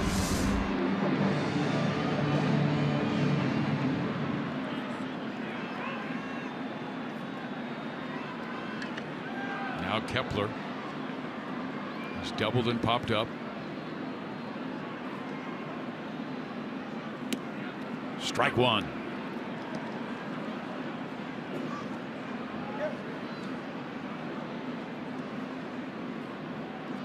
Two for three against the lefty.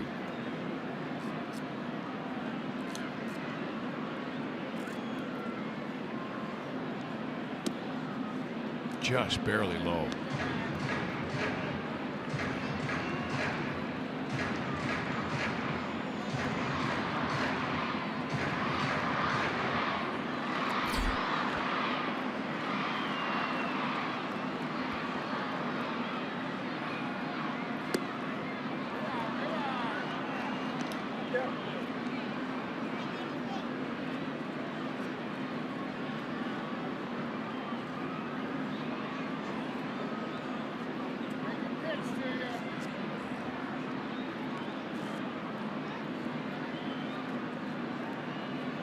Look at Sal's target. Well, it got in on him. And Sal be over, but it's too far to reach. Now we have an even count at 2 balls and 2 strikes.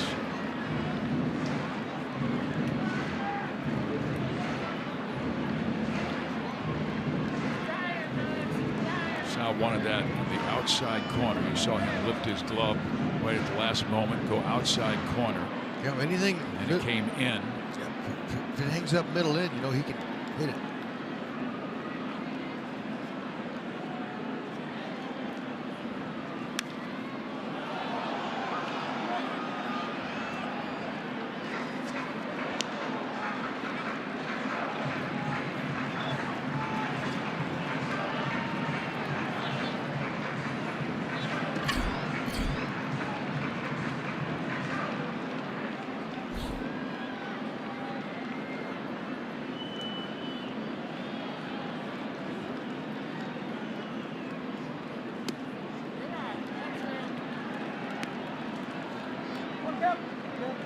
Last 2 breaking balls have not been as sharp as the ones he threw Miguel Sano.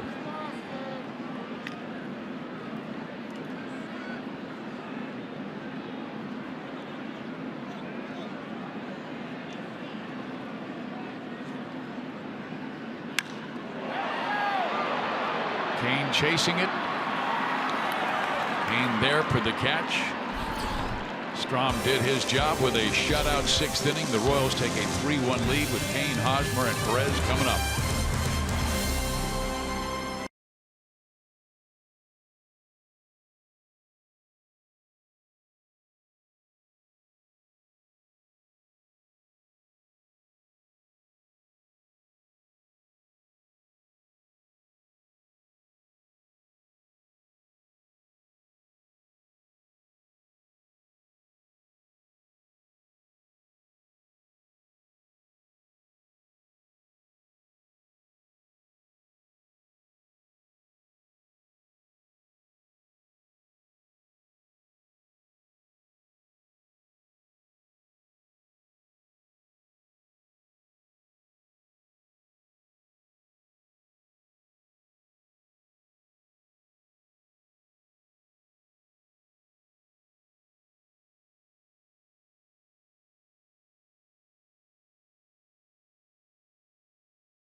Jorge Bonifacio has been the man with the home run and the catch thus far. Nate Carnes only went 5 innings through 72 pitches, came out, but the Royals now take a 3-1 lead to the 7th inning, and they'll have the meat of the order coming up. Kane will start things, and he goes after Duffy's first pitch and misses for strike 1. Lorenzo 0 for 3, so he's just 1 for his last 13.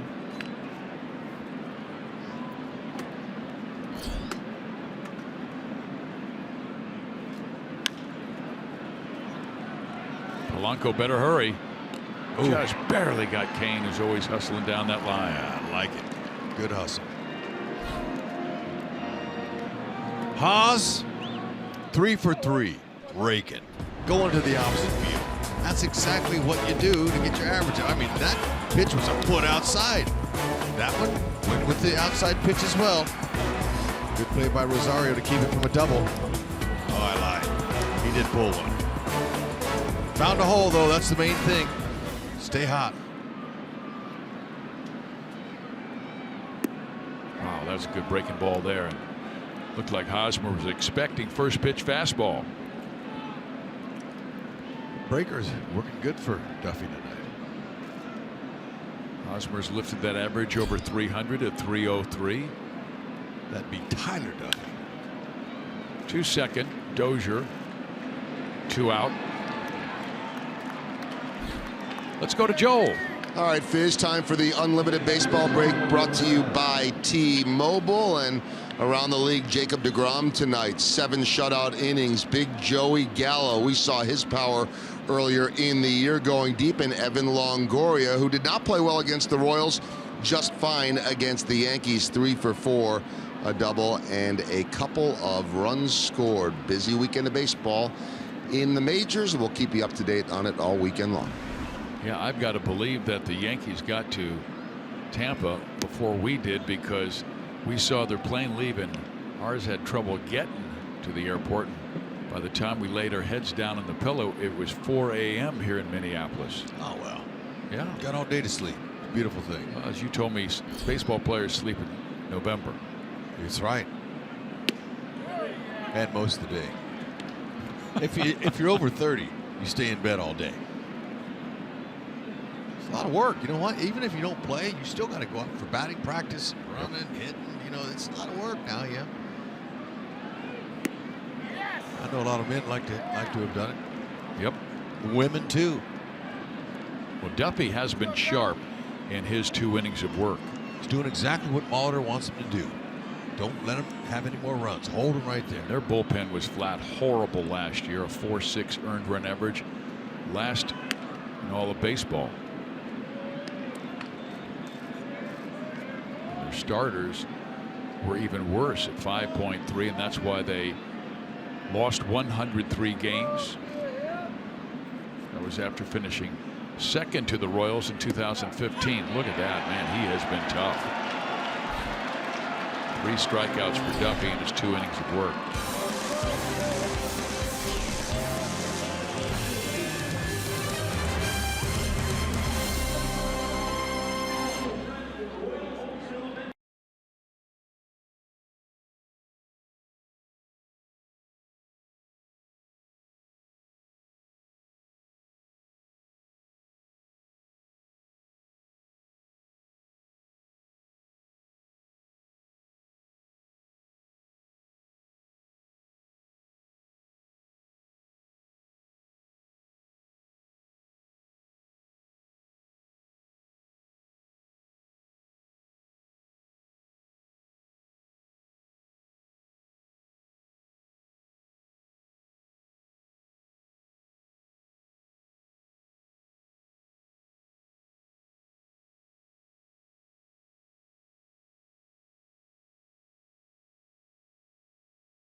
Presented by the authority of the Kansas City Royals and may not be reproduced or retransmitted in any form, and the accounts and descriptions of this game may not be disseminated without the express written consent of the Kansas City Royals. Steve Physiok, Rex Hudler, Joe Goldberg in Minneapolis. Beautiful look at the city. Royals have a 3-1 lead in game 1 of a 3-game series, and Mike Minor comes out of the bullpen for the 17th time this year. This is the 3rd time this year he has gone back-to-back days, and that's important coming back from that shoulder injury that he has suffered past couple of years. That 2.11 ERA looks really good. 21 2/3, 22 strikeouts. even better lately, Hud. Over his last 10 appearances, he has a 0.56, just one earned run in 16 innings. Bullpen's starting to shape up, and that's without Scott Alexander, who I saw him today. He's having that hamstring problem. Cuthbert will throw out Polanco, but he was out doing his running. He threw a little side session yesterday, Scott Alexander, and he's coming around. Yeah, that's a guy who is really looking sharp, as good as we've ever seen him throw, and then unfortunately has the hamstring injury. All right, he'll get back. Hand warmer, that's right. Look at, he's got a little hand warmer there. Working it.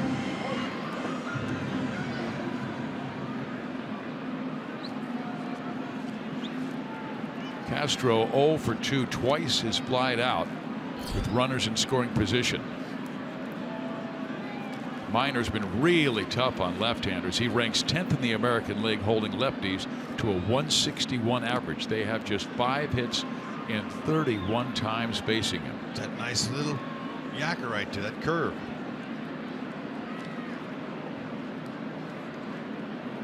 Slider, curve, slurve, whatever you want to call it. Slurve is a combination slider curve, obviously. Changeup, pretty good when it lefties. Oh. Alex Gordon, oh man, another Gold Glove play by Alex in left. Castro, he's telling himself right now, you got to be kidding me. You haven't gotten a hit in a while. Hit one on the nose like that, and he comes in on contact. I mean, like, you don't make that play unless you're coming in on contact. He sniffed it out. Way to go. I've seen him make those 100 times. Never gets old. Great job. One thing, you know, he hasn't gotten hot yet, and he's going to, but he hasn't taken that out to play left field. Ned Yost said that before the game. He said he wins games for us on defense. Believe it. I mean, he's just flat out fun to watch. Ball was hit at 105 miles an hour, and with topspin on it, doesn't give you long to read it.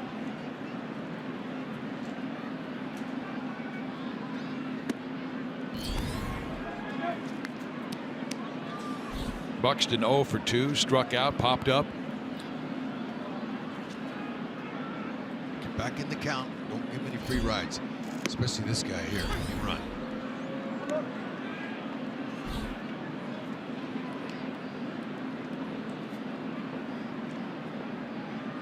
Mike tossed a scoreless 8th inning last night. And he does walk Buxton, who might be going. It's tremendous speed. Although I will say this, Mike Minor, when I watched him with the Atlanta Braves as a starting pitcher, had one of the best pickoff moves in the National League. He'll help him, hold him close. Molitor going to do a little pinch hit right now. Knows it. It's getting late. And it's a guy who has hurt the Royals in the past, in Escobar.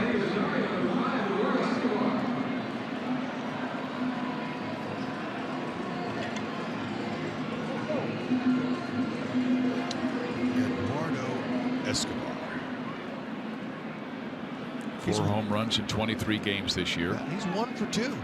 He's a pinch hit.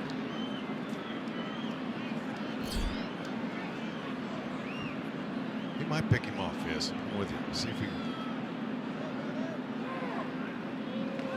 And 9 innings, good move.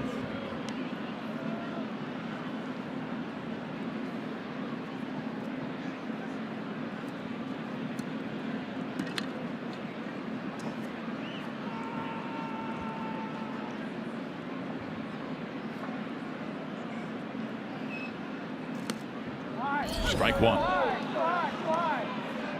Minor has 6 career pickoffs first.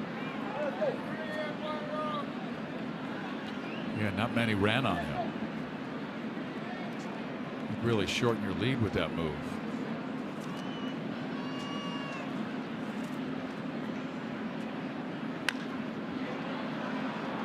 In the air to right, Bonifacio chasing it. near the stands makes the catch. Good job by Minor. A shutout 7th inning. To the 8th we go. The Royals lead it 3-1.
New pitcher, a rather bloated ERA at 8.36. He's had some issues with location.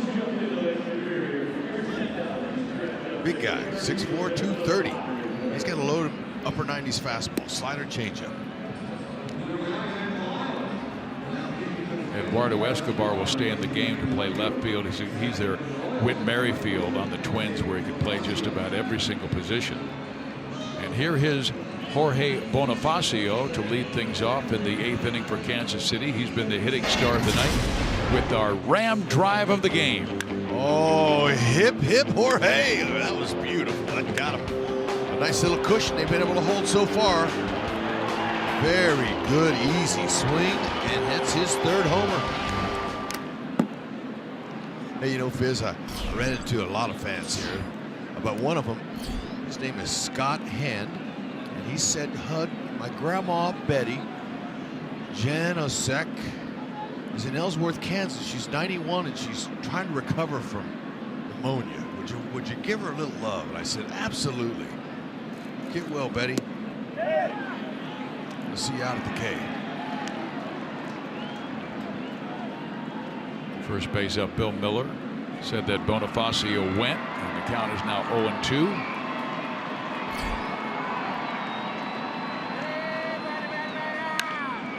There's another base hit for Bonifacio, and it's a specialty to the right field. So in his last 3 games, he's gone to right field 3 times.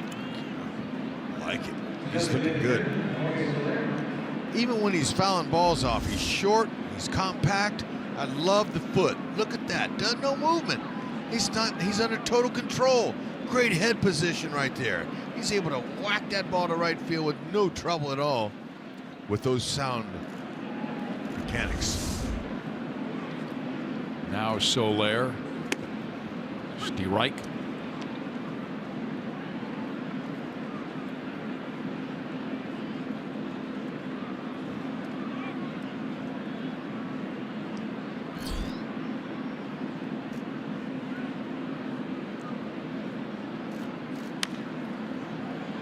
Popped him up. Dozier. 1 out.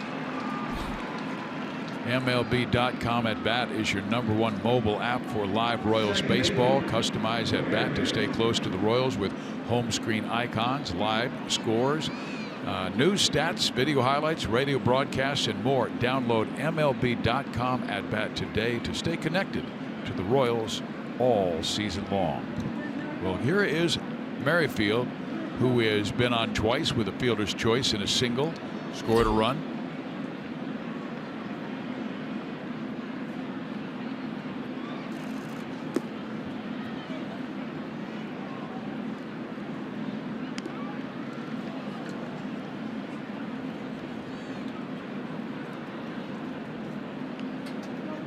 while. Last 6 appearances against KC has pitched very well. 5 2/3 scoreless innings.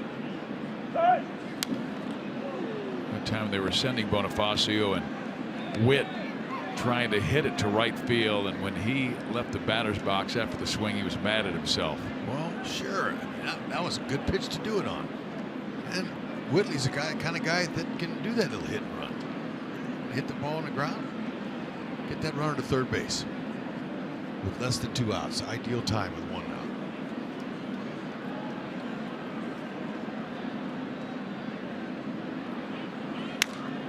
Now looks like 2, 4, 6, and a 3 double play.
Test drive a Jeep brand vehicle at the Drive and Discover event going on right now, and by Academy Sports and Outdoors, for all for less.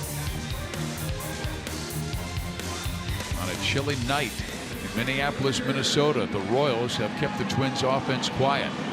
3-1 as we head to the bottom of the 8th inning. Joakim Soria, who celebrated his 33rd birthday yesterday, will head to the mound, pitching in his 18th game this year. A solid 204 earned run average. Happy belated birthday to you. 203 as opponent's average. That's good. Well, he's well rested. Did not pitch in the Yankee series last working Sunday when he recorded his 4th straight scoreless outing. Very nice. Trying to make it 5, and he gets the first pitch swing and a miss from Dozier. Strike 1. He's got 4 or 5 pitches now he'll mix in there. Fastball, slider, change, curve, and a split finger. Slow curve too at that. That's knocked up the middle, fielded by Merrifield. He'll throw out Dozier. 1 down. Boy, the Royals had him play perfect defensively. Yeah, they did. Merrifield took his time too. I like that. He didn't rush. Got his feet underneath him. Made a long throw across the diamond. He has not made an error this year. One of the few second basemen in the AL to be able to say that. Lots of times when you move back on a ball like that, that can cause you some trouble, but not him. He's able to read it just right.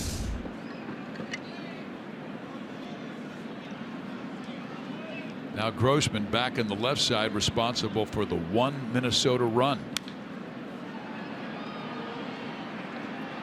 Chesler chasing it, but it's in the stands. And Chesler laid out across the tarp. He's always smiling. Love him. Okay. I think he's trying to grab a potato chip or something. He's getting hungry.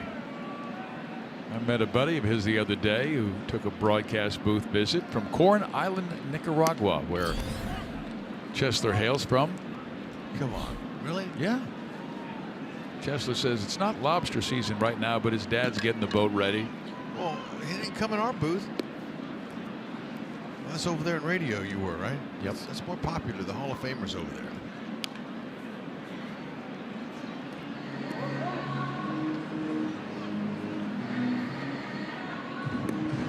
Denny's not on this trip, is he? Nope. Okay.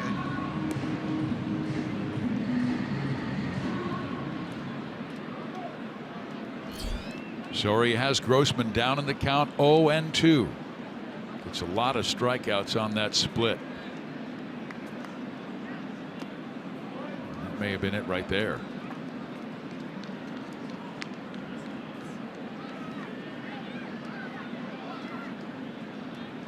Royals got their runs early, 1 in the second on a 2-out single by Cuthbert, and 2 in the third on a home run by Bonifacio.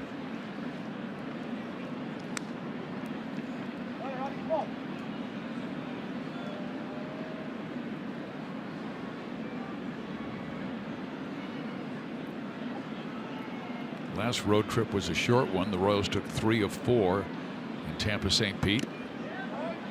Barely got a piece of it. Sal unable to hold on.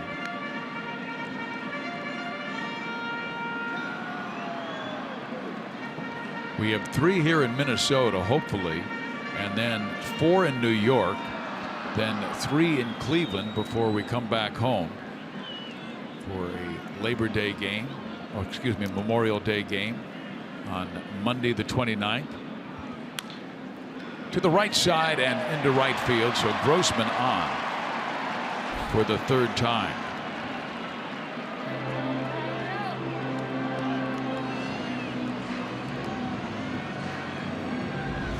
Let's see where Salvi was setting up. He wants it on the outer half, and he missed. Wasn't bad. It's down low, and that's a good thing because Grossman got a little bit more pop from that side of the plate.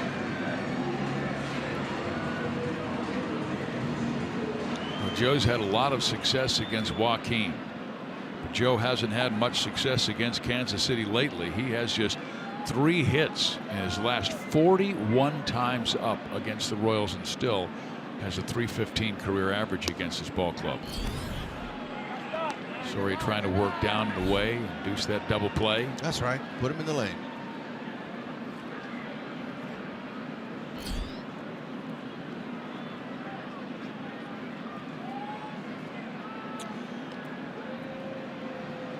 Joaquin has induced 3 ground balls that have turned into 2 this season.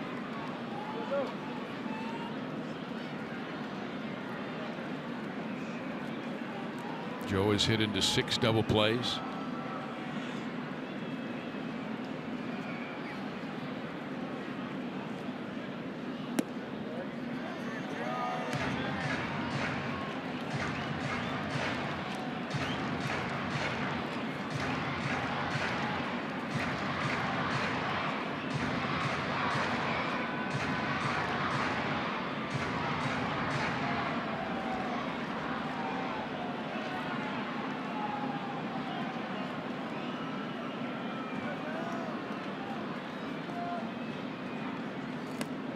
In there. Sano looming. Yep. This double play ground ball that Mauer's going to hit is going to be important. You don't want that guy Sano coming up with runners on base. Just a 2-run lead. Yeah, you'd love to have him leading off the 9th. Yes, you would. Joe hits it to center. Kane will take care of it. They will have to face Sano.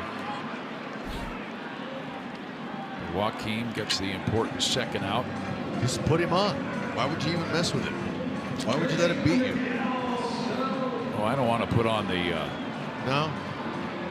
tying run and bring Why the not? go-ahead run to the plate. Oh, well, whatever.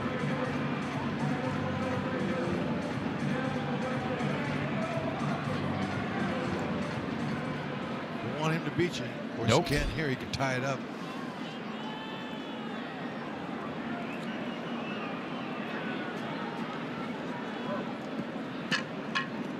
Half of his RBIs this year have come against the Royals.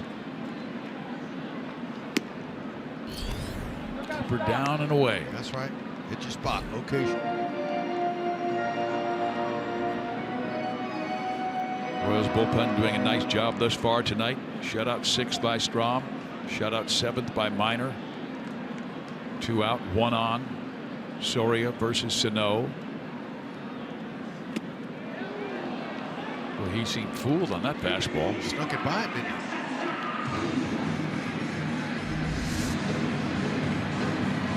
Wow. A little giddy up on it. It's not where you want to miss, though. Not on this big fella, but he did it. He got it by him.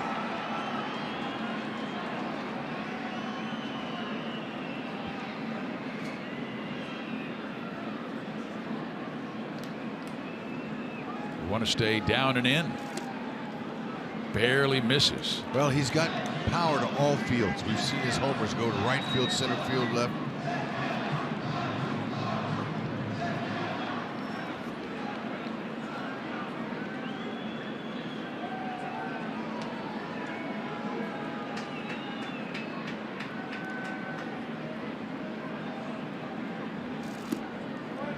Three and one.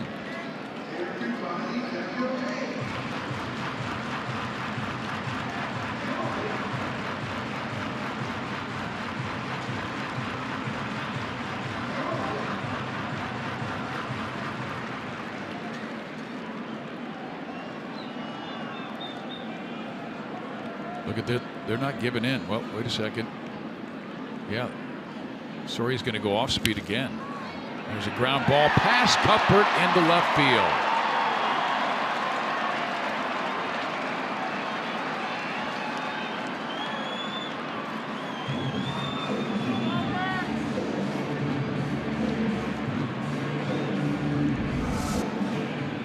Well, it's all right. I mean, single was 2 outs. A guy that big and strong kept him in the ballpark. That's saying a lot. Cuthbert couldn't quite get down to knock it down. Well, I doubt he'd have thrown out Grossman. They're going to bring on a pinch runner. The day Adrianza.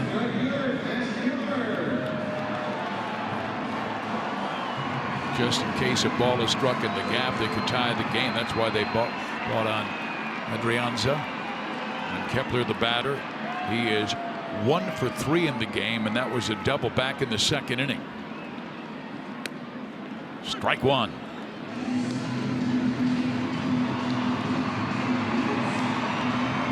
Last year, Kepler 17 home runs, a little more than half the season. This year, 3. 2 on, 2 out.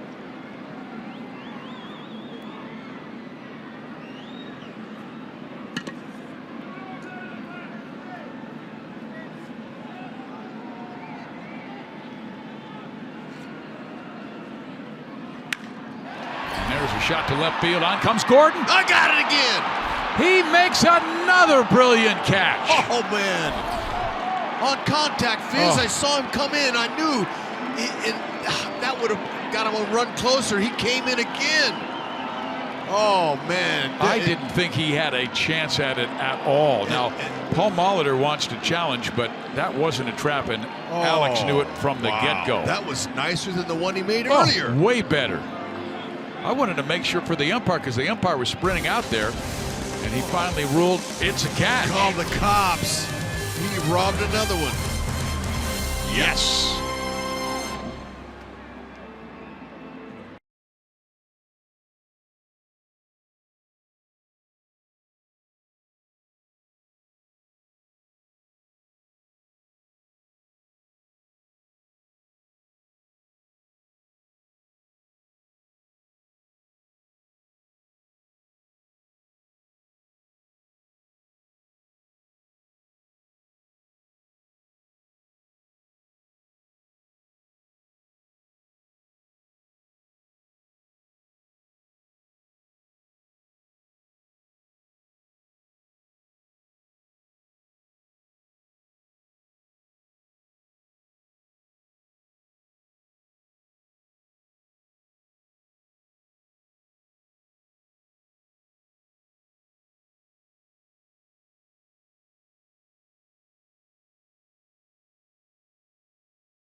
He has our Honda play of the game because he saved the Royals here. Oh, man, this was tougher. That was sinking. He was back.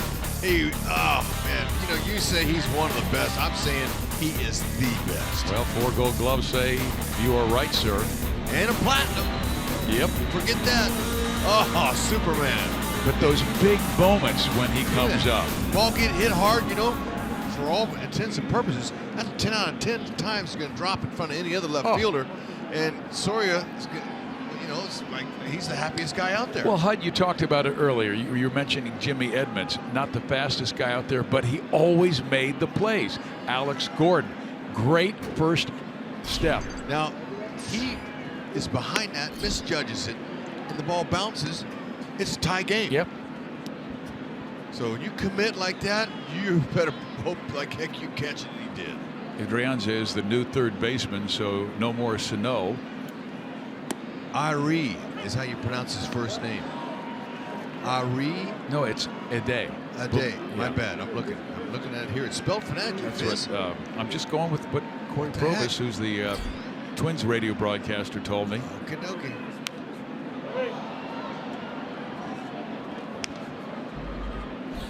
His first name is spelled E-H-I-R-E. That's what you wanted to do when you went to the professional baseball. Would you hire me? 3 infielders on the right side, 1 on the left for Alex.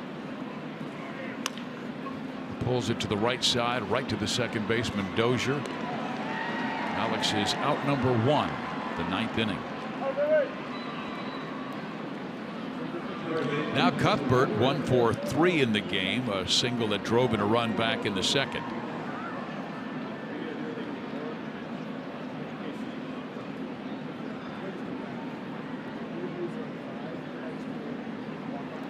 And Taylor Rogers, the new pitcher for Minnesota, lefty. And that's usually all he does. He's a situational lefty.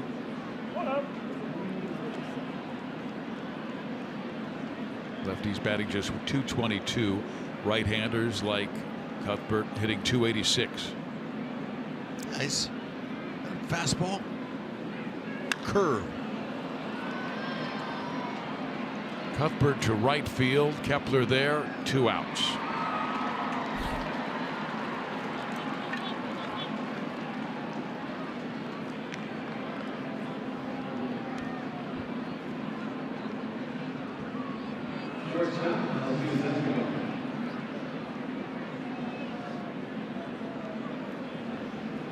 Kelvin Herrera warming up in the Kansas City bullpen.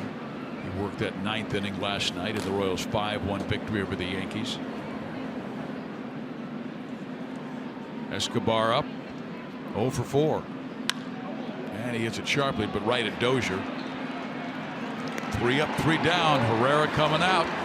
3 outs to go for the Royals to nail down their 18th win of the year.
to the bottom of the 9th inning. Refreshing saves from Price Chopper and Aquafina. Sign up at mypricechopper.com to save on Aquafina when the Royals get a save.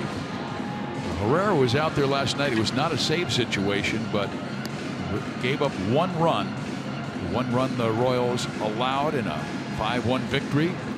He has a 3.71 earned run average and 15 strikeouts, only 3 walks. Yep, they're doing a nice job. Kelvin, fastball upper 90s, changeup upper 80s, occasional sliders. He saved all 3 wins over the Orioles last weekend, and he was the first Royal to do that, to save all 3 games of a series since Joakim Soria did it back in July at Seattle in 2010. You would think that Holland would have done it, or Davis, but no. Last guy to do it was Soria. Here's Polanco. Ball 1.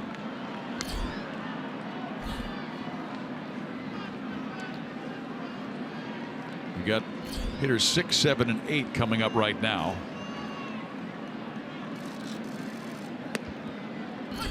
Strike in there.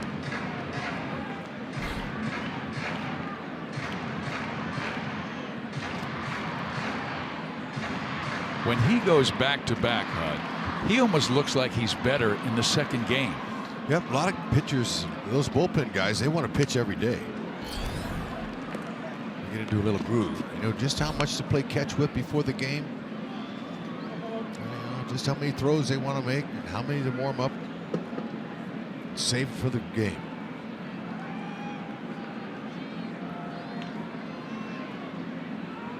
He has Polanco down 1-2. And then throws him a changeup that fades away.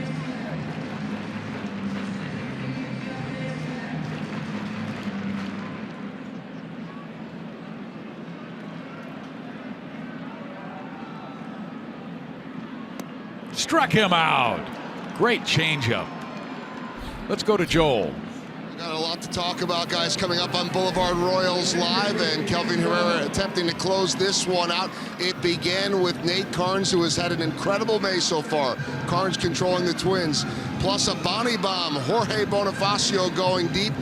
We'll hear from Ned Yost, and I suspect that we'll be talking quite a bit about Alex Gordon's defense. That and much more coming up on Boulevard Royals Live. Joel. Now Herrera to face Jason Castro. Joel, are you going to invite me in? No answer. He doesn't want me. That must tell you what. I want to be on the show with him. Monty's not here. Hoping I can somehow sneak in there with him. Joel, that's the best comment you've ever had. Total silence. Oh man. Well, Castro finally gets a hit after he was robbed earlier by Alex Gordon on one of Alex's 2 great catches. Oh man, Herrera, that was old Chuck and Duck there. It's a good thing he got down. Changeup, reached out, got it.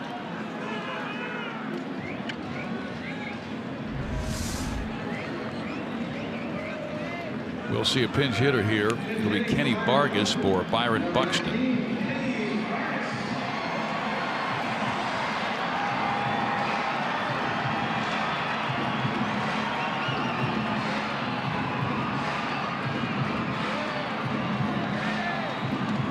Kenny is a switch hitter. Just looking at him, you know he's got good power. Strong guy.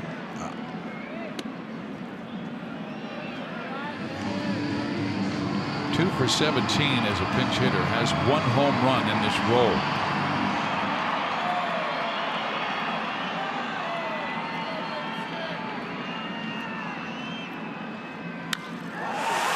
He hits it well. And too well. This game is tied at 3.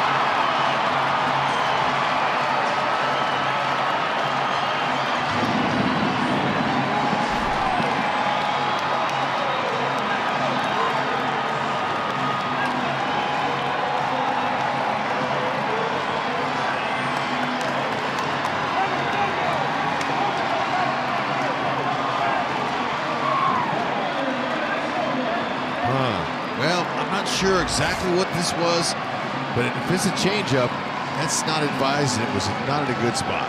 and to stay hard and stay firm with him. Anything soft like that, you're going to speed up his bat. He's looking for the cheese, and when you throw it at 88, you're looking for 98. That sometimes makes your bat a little quicker. Just put it in the wrong spot.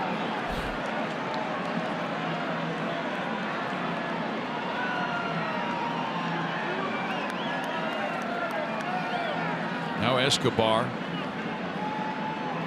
He came on to pinch hit in the 7th inning, flied out to right field.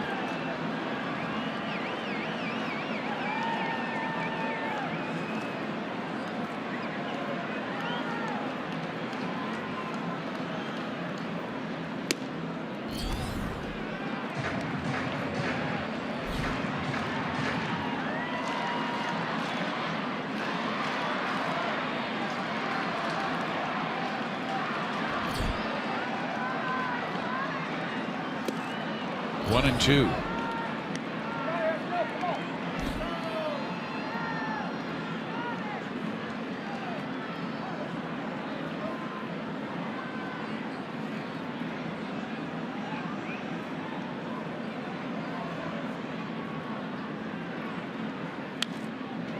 know, that's quite an accomplishment for Kennys Vargas.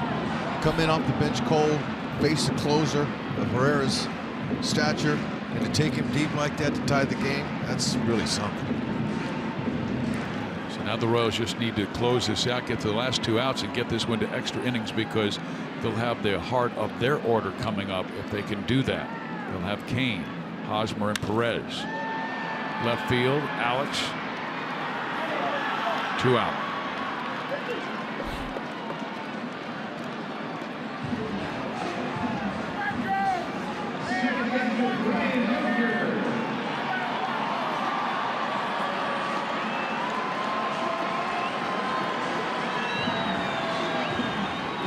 Brian Dozier up. He is 0 for 4 in this game.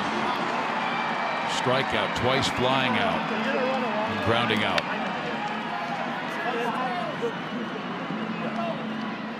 I'll try to stand next to you.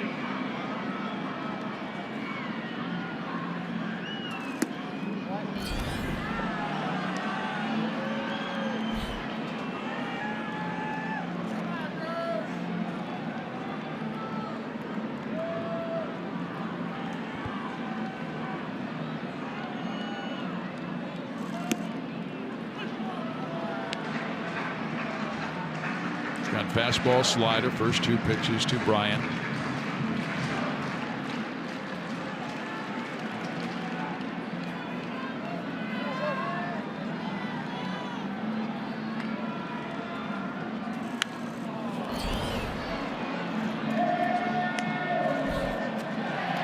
Herrera needs 1 more strike to get this game to extra innings. If you don't let him beat you with your 2nd and 3rd best pitch, go right after him with your fastball here. Be careful with it, but just try to keep it away from him. Because Dozier is a pull hitter. Force him the other way. Slider. Didn't hit a homer, but it's not over the plate.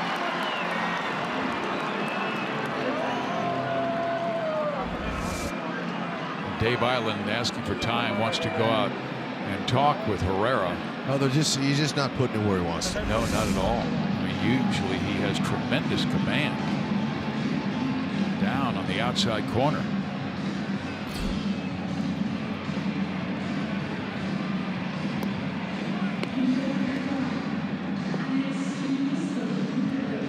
And you wonder if Dave's conversation was, forget about Dozier, concentrate on the batter, because Dozier has good speed. He's ripped off 6 bases this year. Been caught 5 times too. I know. So let's just not speed up Grossman's bat by any sliders or changeups. Be careful with him. Don't leave him up. Keep the team in this game and see if they can scratch a run across.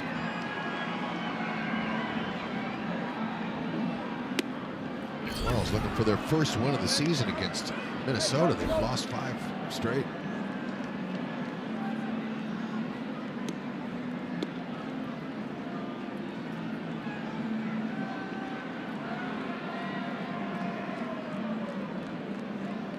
Dozier does not go, and it's a swing and a miss. Advantage Herrera at 0-2.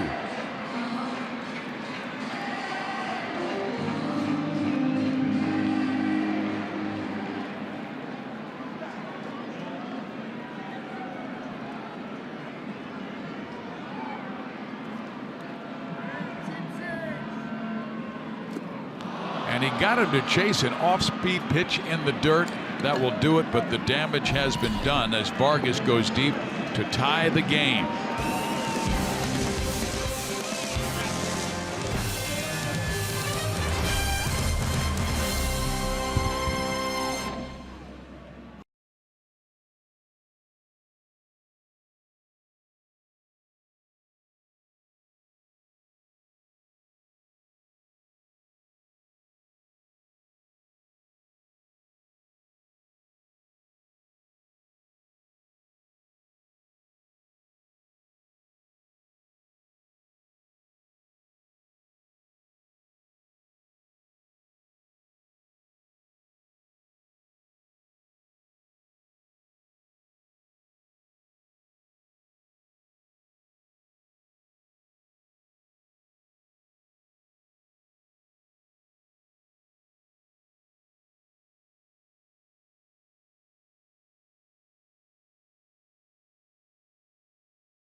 Got him a nice base hit out to left field. An RBI. Merrifield scores. It's held there until Bonifacio's 2-run homer in the third inning.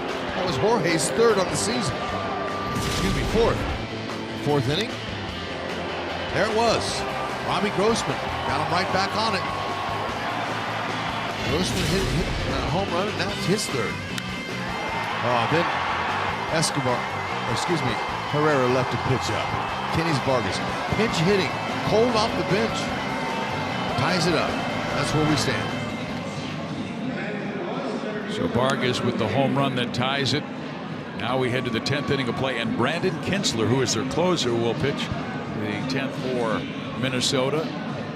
18 innings this year, a solid 2 ERA.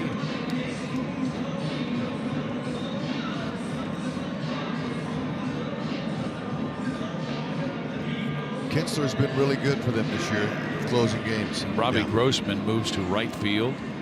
But this isn't a safe situation. And Kepler goes to center field. Buxton out after they pinch hit for him. He's a ground ball pitcher, sinker. Low to mid 90s, hard sinker slider change. So the pitcher will hit in the 8 spot because they lost their DH.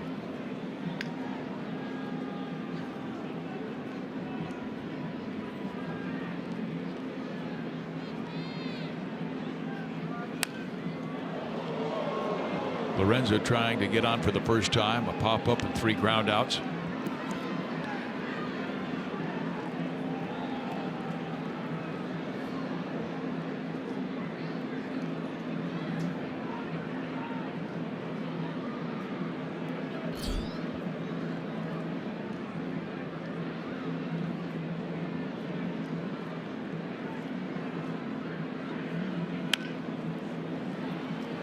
Going to be a tough play, and Kane's going to beat it out. Might as well just save that throw there. You got no chance to get him. He almost got an infield hit earlier tonight on a ball hit similar, but this one was hit even slower and in the hole. And Lorenzo gets another infield hit. And Locane leads the team with 7 of those infield hits. Always running hard. Yeah, man, he sees it right there, can feel it, and he earned it. Well, he's been competing with his former teammate for the stolen base lead in the American League. He has 11. Gerard Dyson started the night with 12. And here is Hosmer. Let's see if the Royals want to run Kane with Haas up. Kinsler thinks he might. Hosmer, good game, 3 for 4. 2 hits to left, 1 to right. Kinsler's tough to get elevated on him because he's always down in the zone. Sinkers.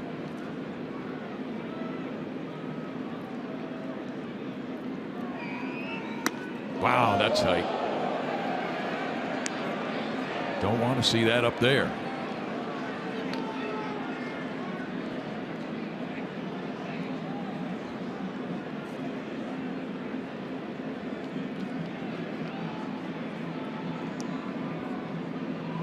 Kinsler has allowed 1 home run this year. 1 home run in 18 innings.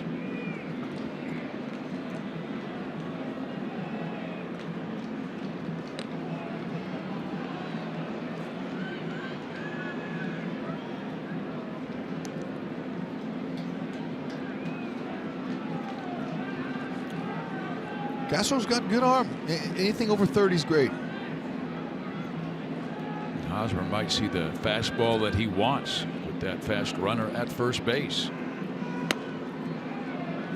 Kinsler's really quick home. Yeah, he is. Makes it hard to get a good jump.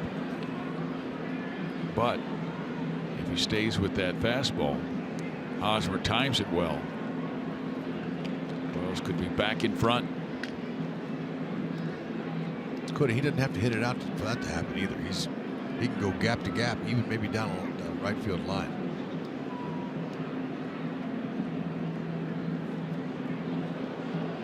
Nice pickup there by Joe Mauer. That wouldn't have been bad if he had thrown it away. Okay. Come on right here. Come on.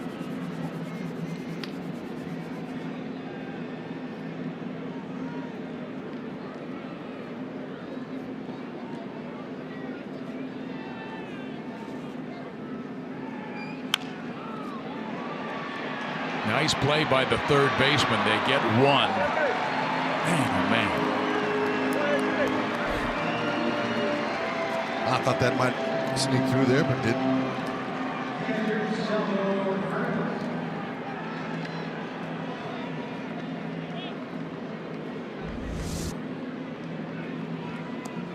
Didn't quite hit it hard enough to get through there.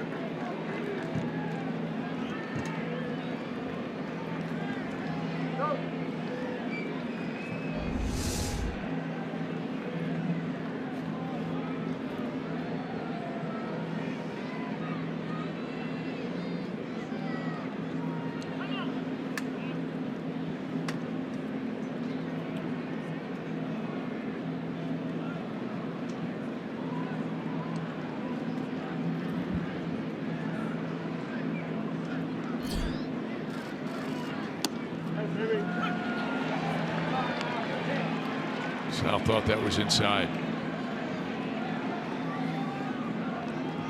Wow.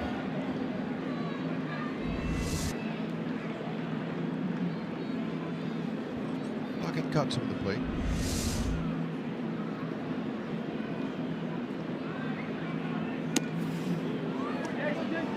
Castro with a save there.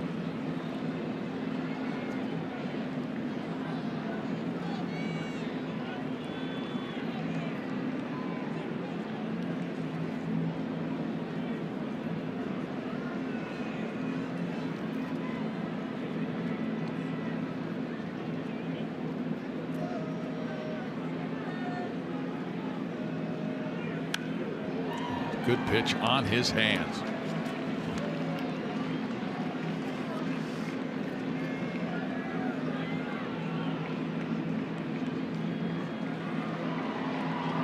Al Albuquerque warming in the Kansas City bullpen.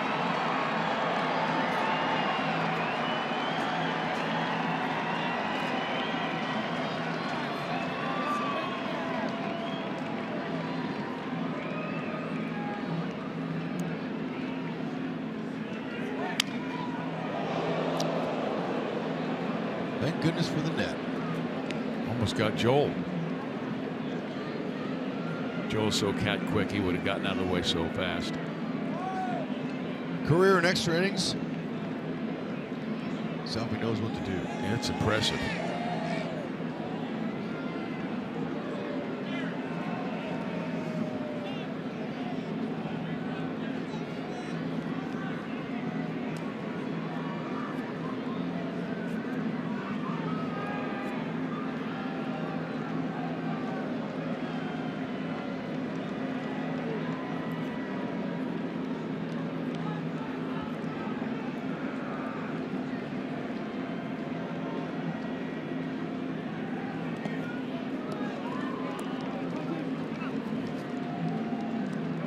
Good stop. Castro might be a slight upgrade from the catcher they had last year, Suzuki. But Suzuki, for Atlanta, he's swinging a good bat. He might be a little better hitter than Castro. He's hit some home runs here, Suzuki, last week or so. Castro always among the leaders at guys who frame the pitches for the guy in the mound.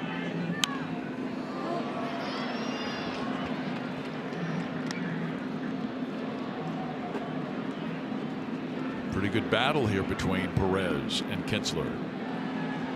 We are tied at 3. The Royals took a 3-1 lead in the 9th inning, but a 2-run home run by Kenny Vargas tied it.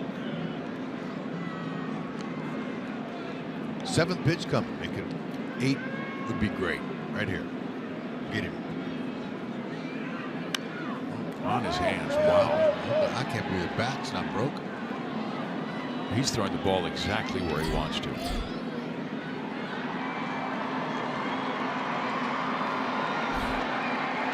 You miss in, though. Perez certainly has the power to give the Royals that 2-run lead. But Kinsler has not missed in. Been razor sharp on the inside corner, right in Salvi's hands.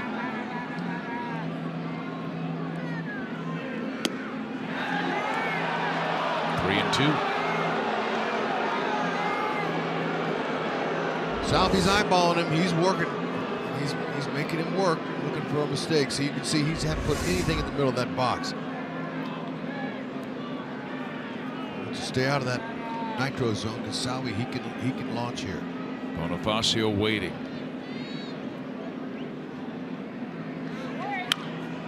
And there is a base hit to left field. Hosmer will stop at second base. The Royals have something cooking here with just 1 out in the 10th inning. Yeah, he left one up for Salvi. That's his 2nd hit of the game. Very nice. Just keep the line moving.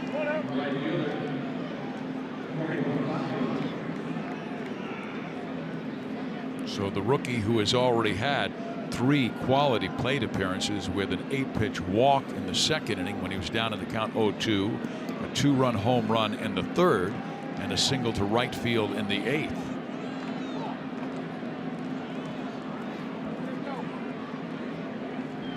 Boy, he had a great approach in that 8th inning with 2 strikes on him, rifling a shot to right field. I'm thinking right man, right spot right here. You mentioned all the pitches he's seen. He's fouled off some pitches. And by the way, looking for his first 3-hit game in his career. Why not now? Same big hole up the middle. Just hit it right to Haas.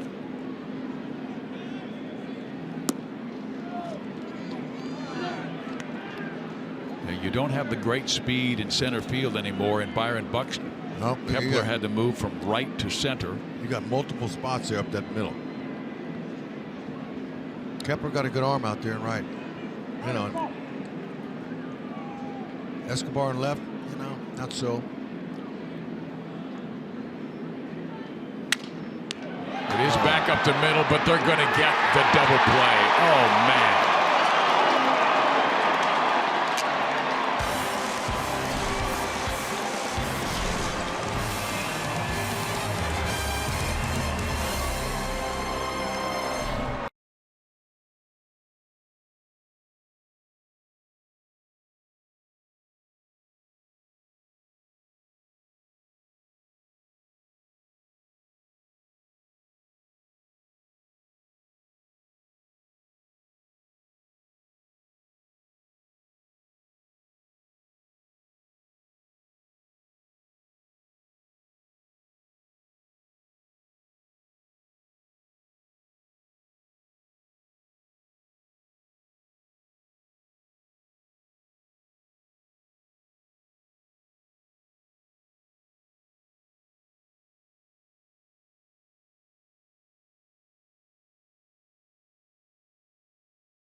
Joel Goldberg in Minnesota. Let's take you to a game break. Bud Norris, Joey Gallo, forget about it.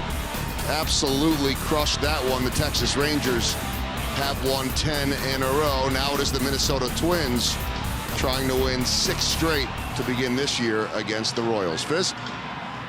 Thank you, Joel. And Albuquerque, he comes out of the bullpen for the Royals, pitching in his 5th game, but he has a lot of experience in the big leagues in the past.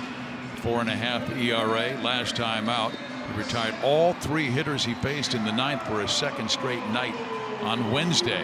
He's looking pretty good, especially when he's been locating his fastball and slider combination on the outer half and down. See a lot of sliders with this guy. So now the Royals will face the middle of the order.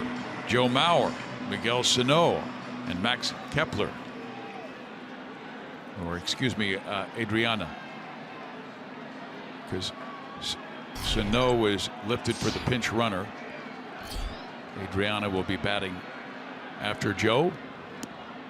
And there is a pitch that looked like a strike, but I guess low.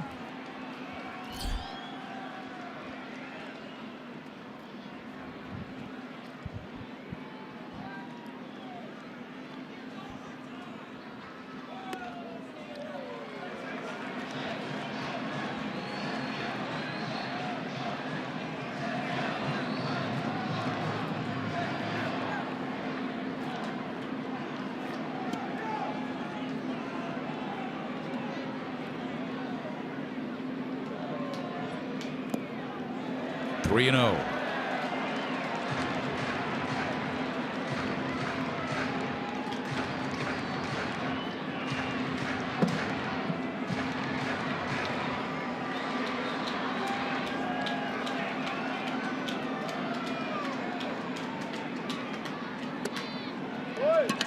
He walks Mauer on 4 pitches.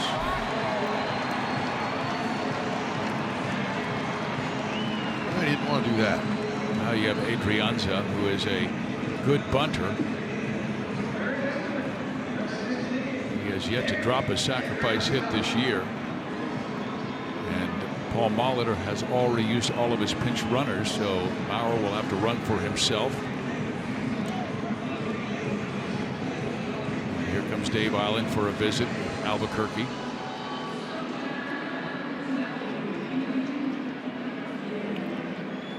Well, you know what? Adrianza, being a utility type player, should have the ability to bunt, and I had him check out. Yeah, he's only been in 4 games this year, so he came up from the minor leagues, but has a history of good bunting in his background.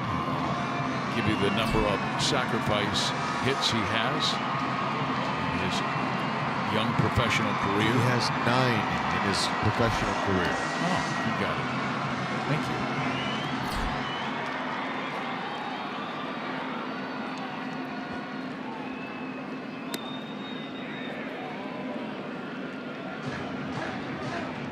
Albuquerque looking to throw a strike.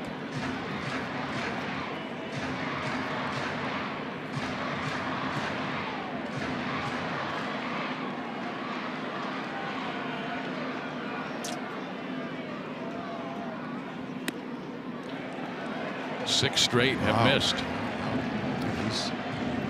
His mechanics are a little bit off. Looks like he's missing up. Typically, you want to guys sacrifice bunt. You want to throw fastballs belt high. Those tendency sometimes to get popped up. But now you just need to come into the zone. Right, just throw a strike now. Man, oh man. Can't do. Wow.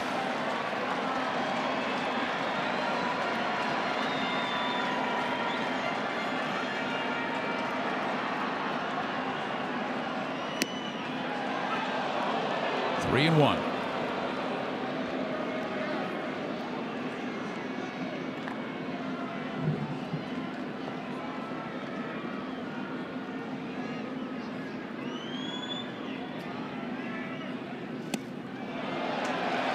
Back-to-back walks to open the 10th inning. Yeah, that's just not working with Albuquerque tonight. They got to get him out.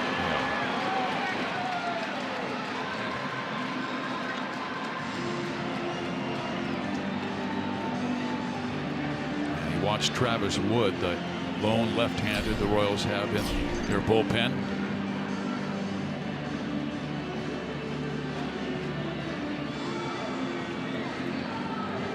We'll be right back.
On here at Target Field. Travis Wood comes out of the bullpen. High ERA, but a guy with a reputation in the past of pitching well in these situations. And you've got a guy at the plate, Max Kepler, who has not dropped a sacrifice hit this year. So it will be interesting on how Kepler deals with Wood, and Wood, who has been tough on lefties in the past, face the lefty in Kepler.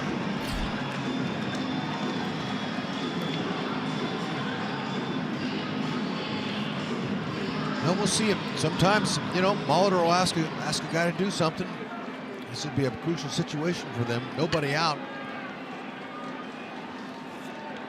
Move the runner.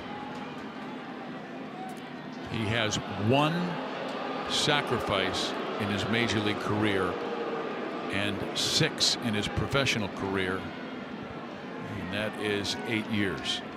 All right, so he can do it.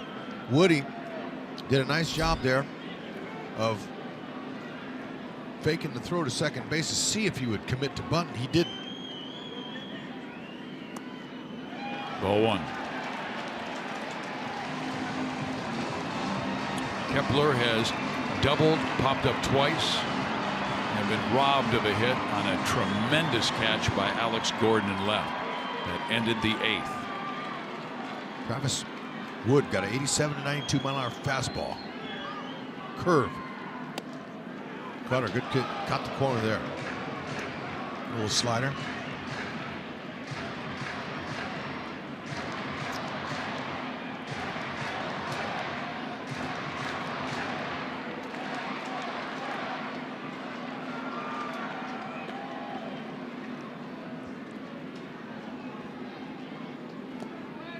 Good block by Salvador. That was a tough pitch to handle.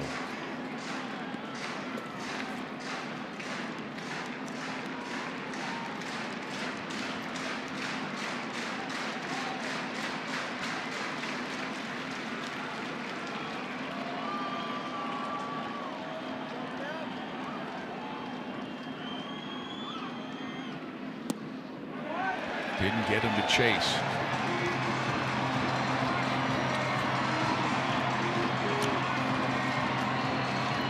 Great discipline by the Twins here in the 10th inning.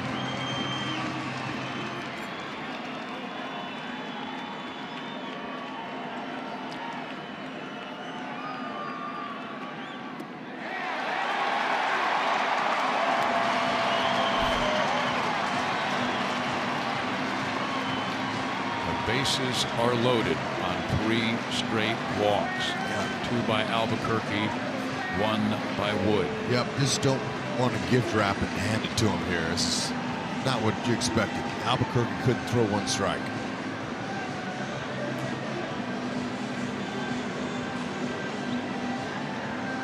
Woody's been plagued with the walks all year so far. It's early. Like Hosmer taking control out there. Got to cut the run down at home.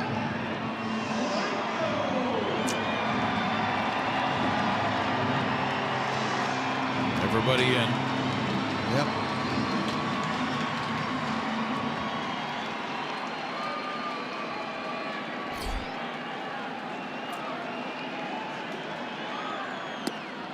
Strike 1.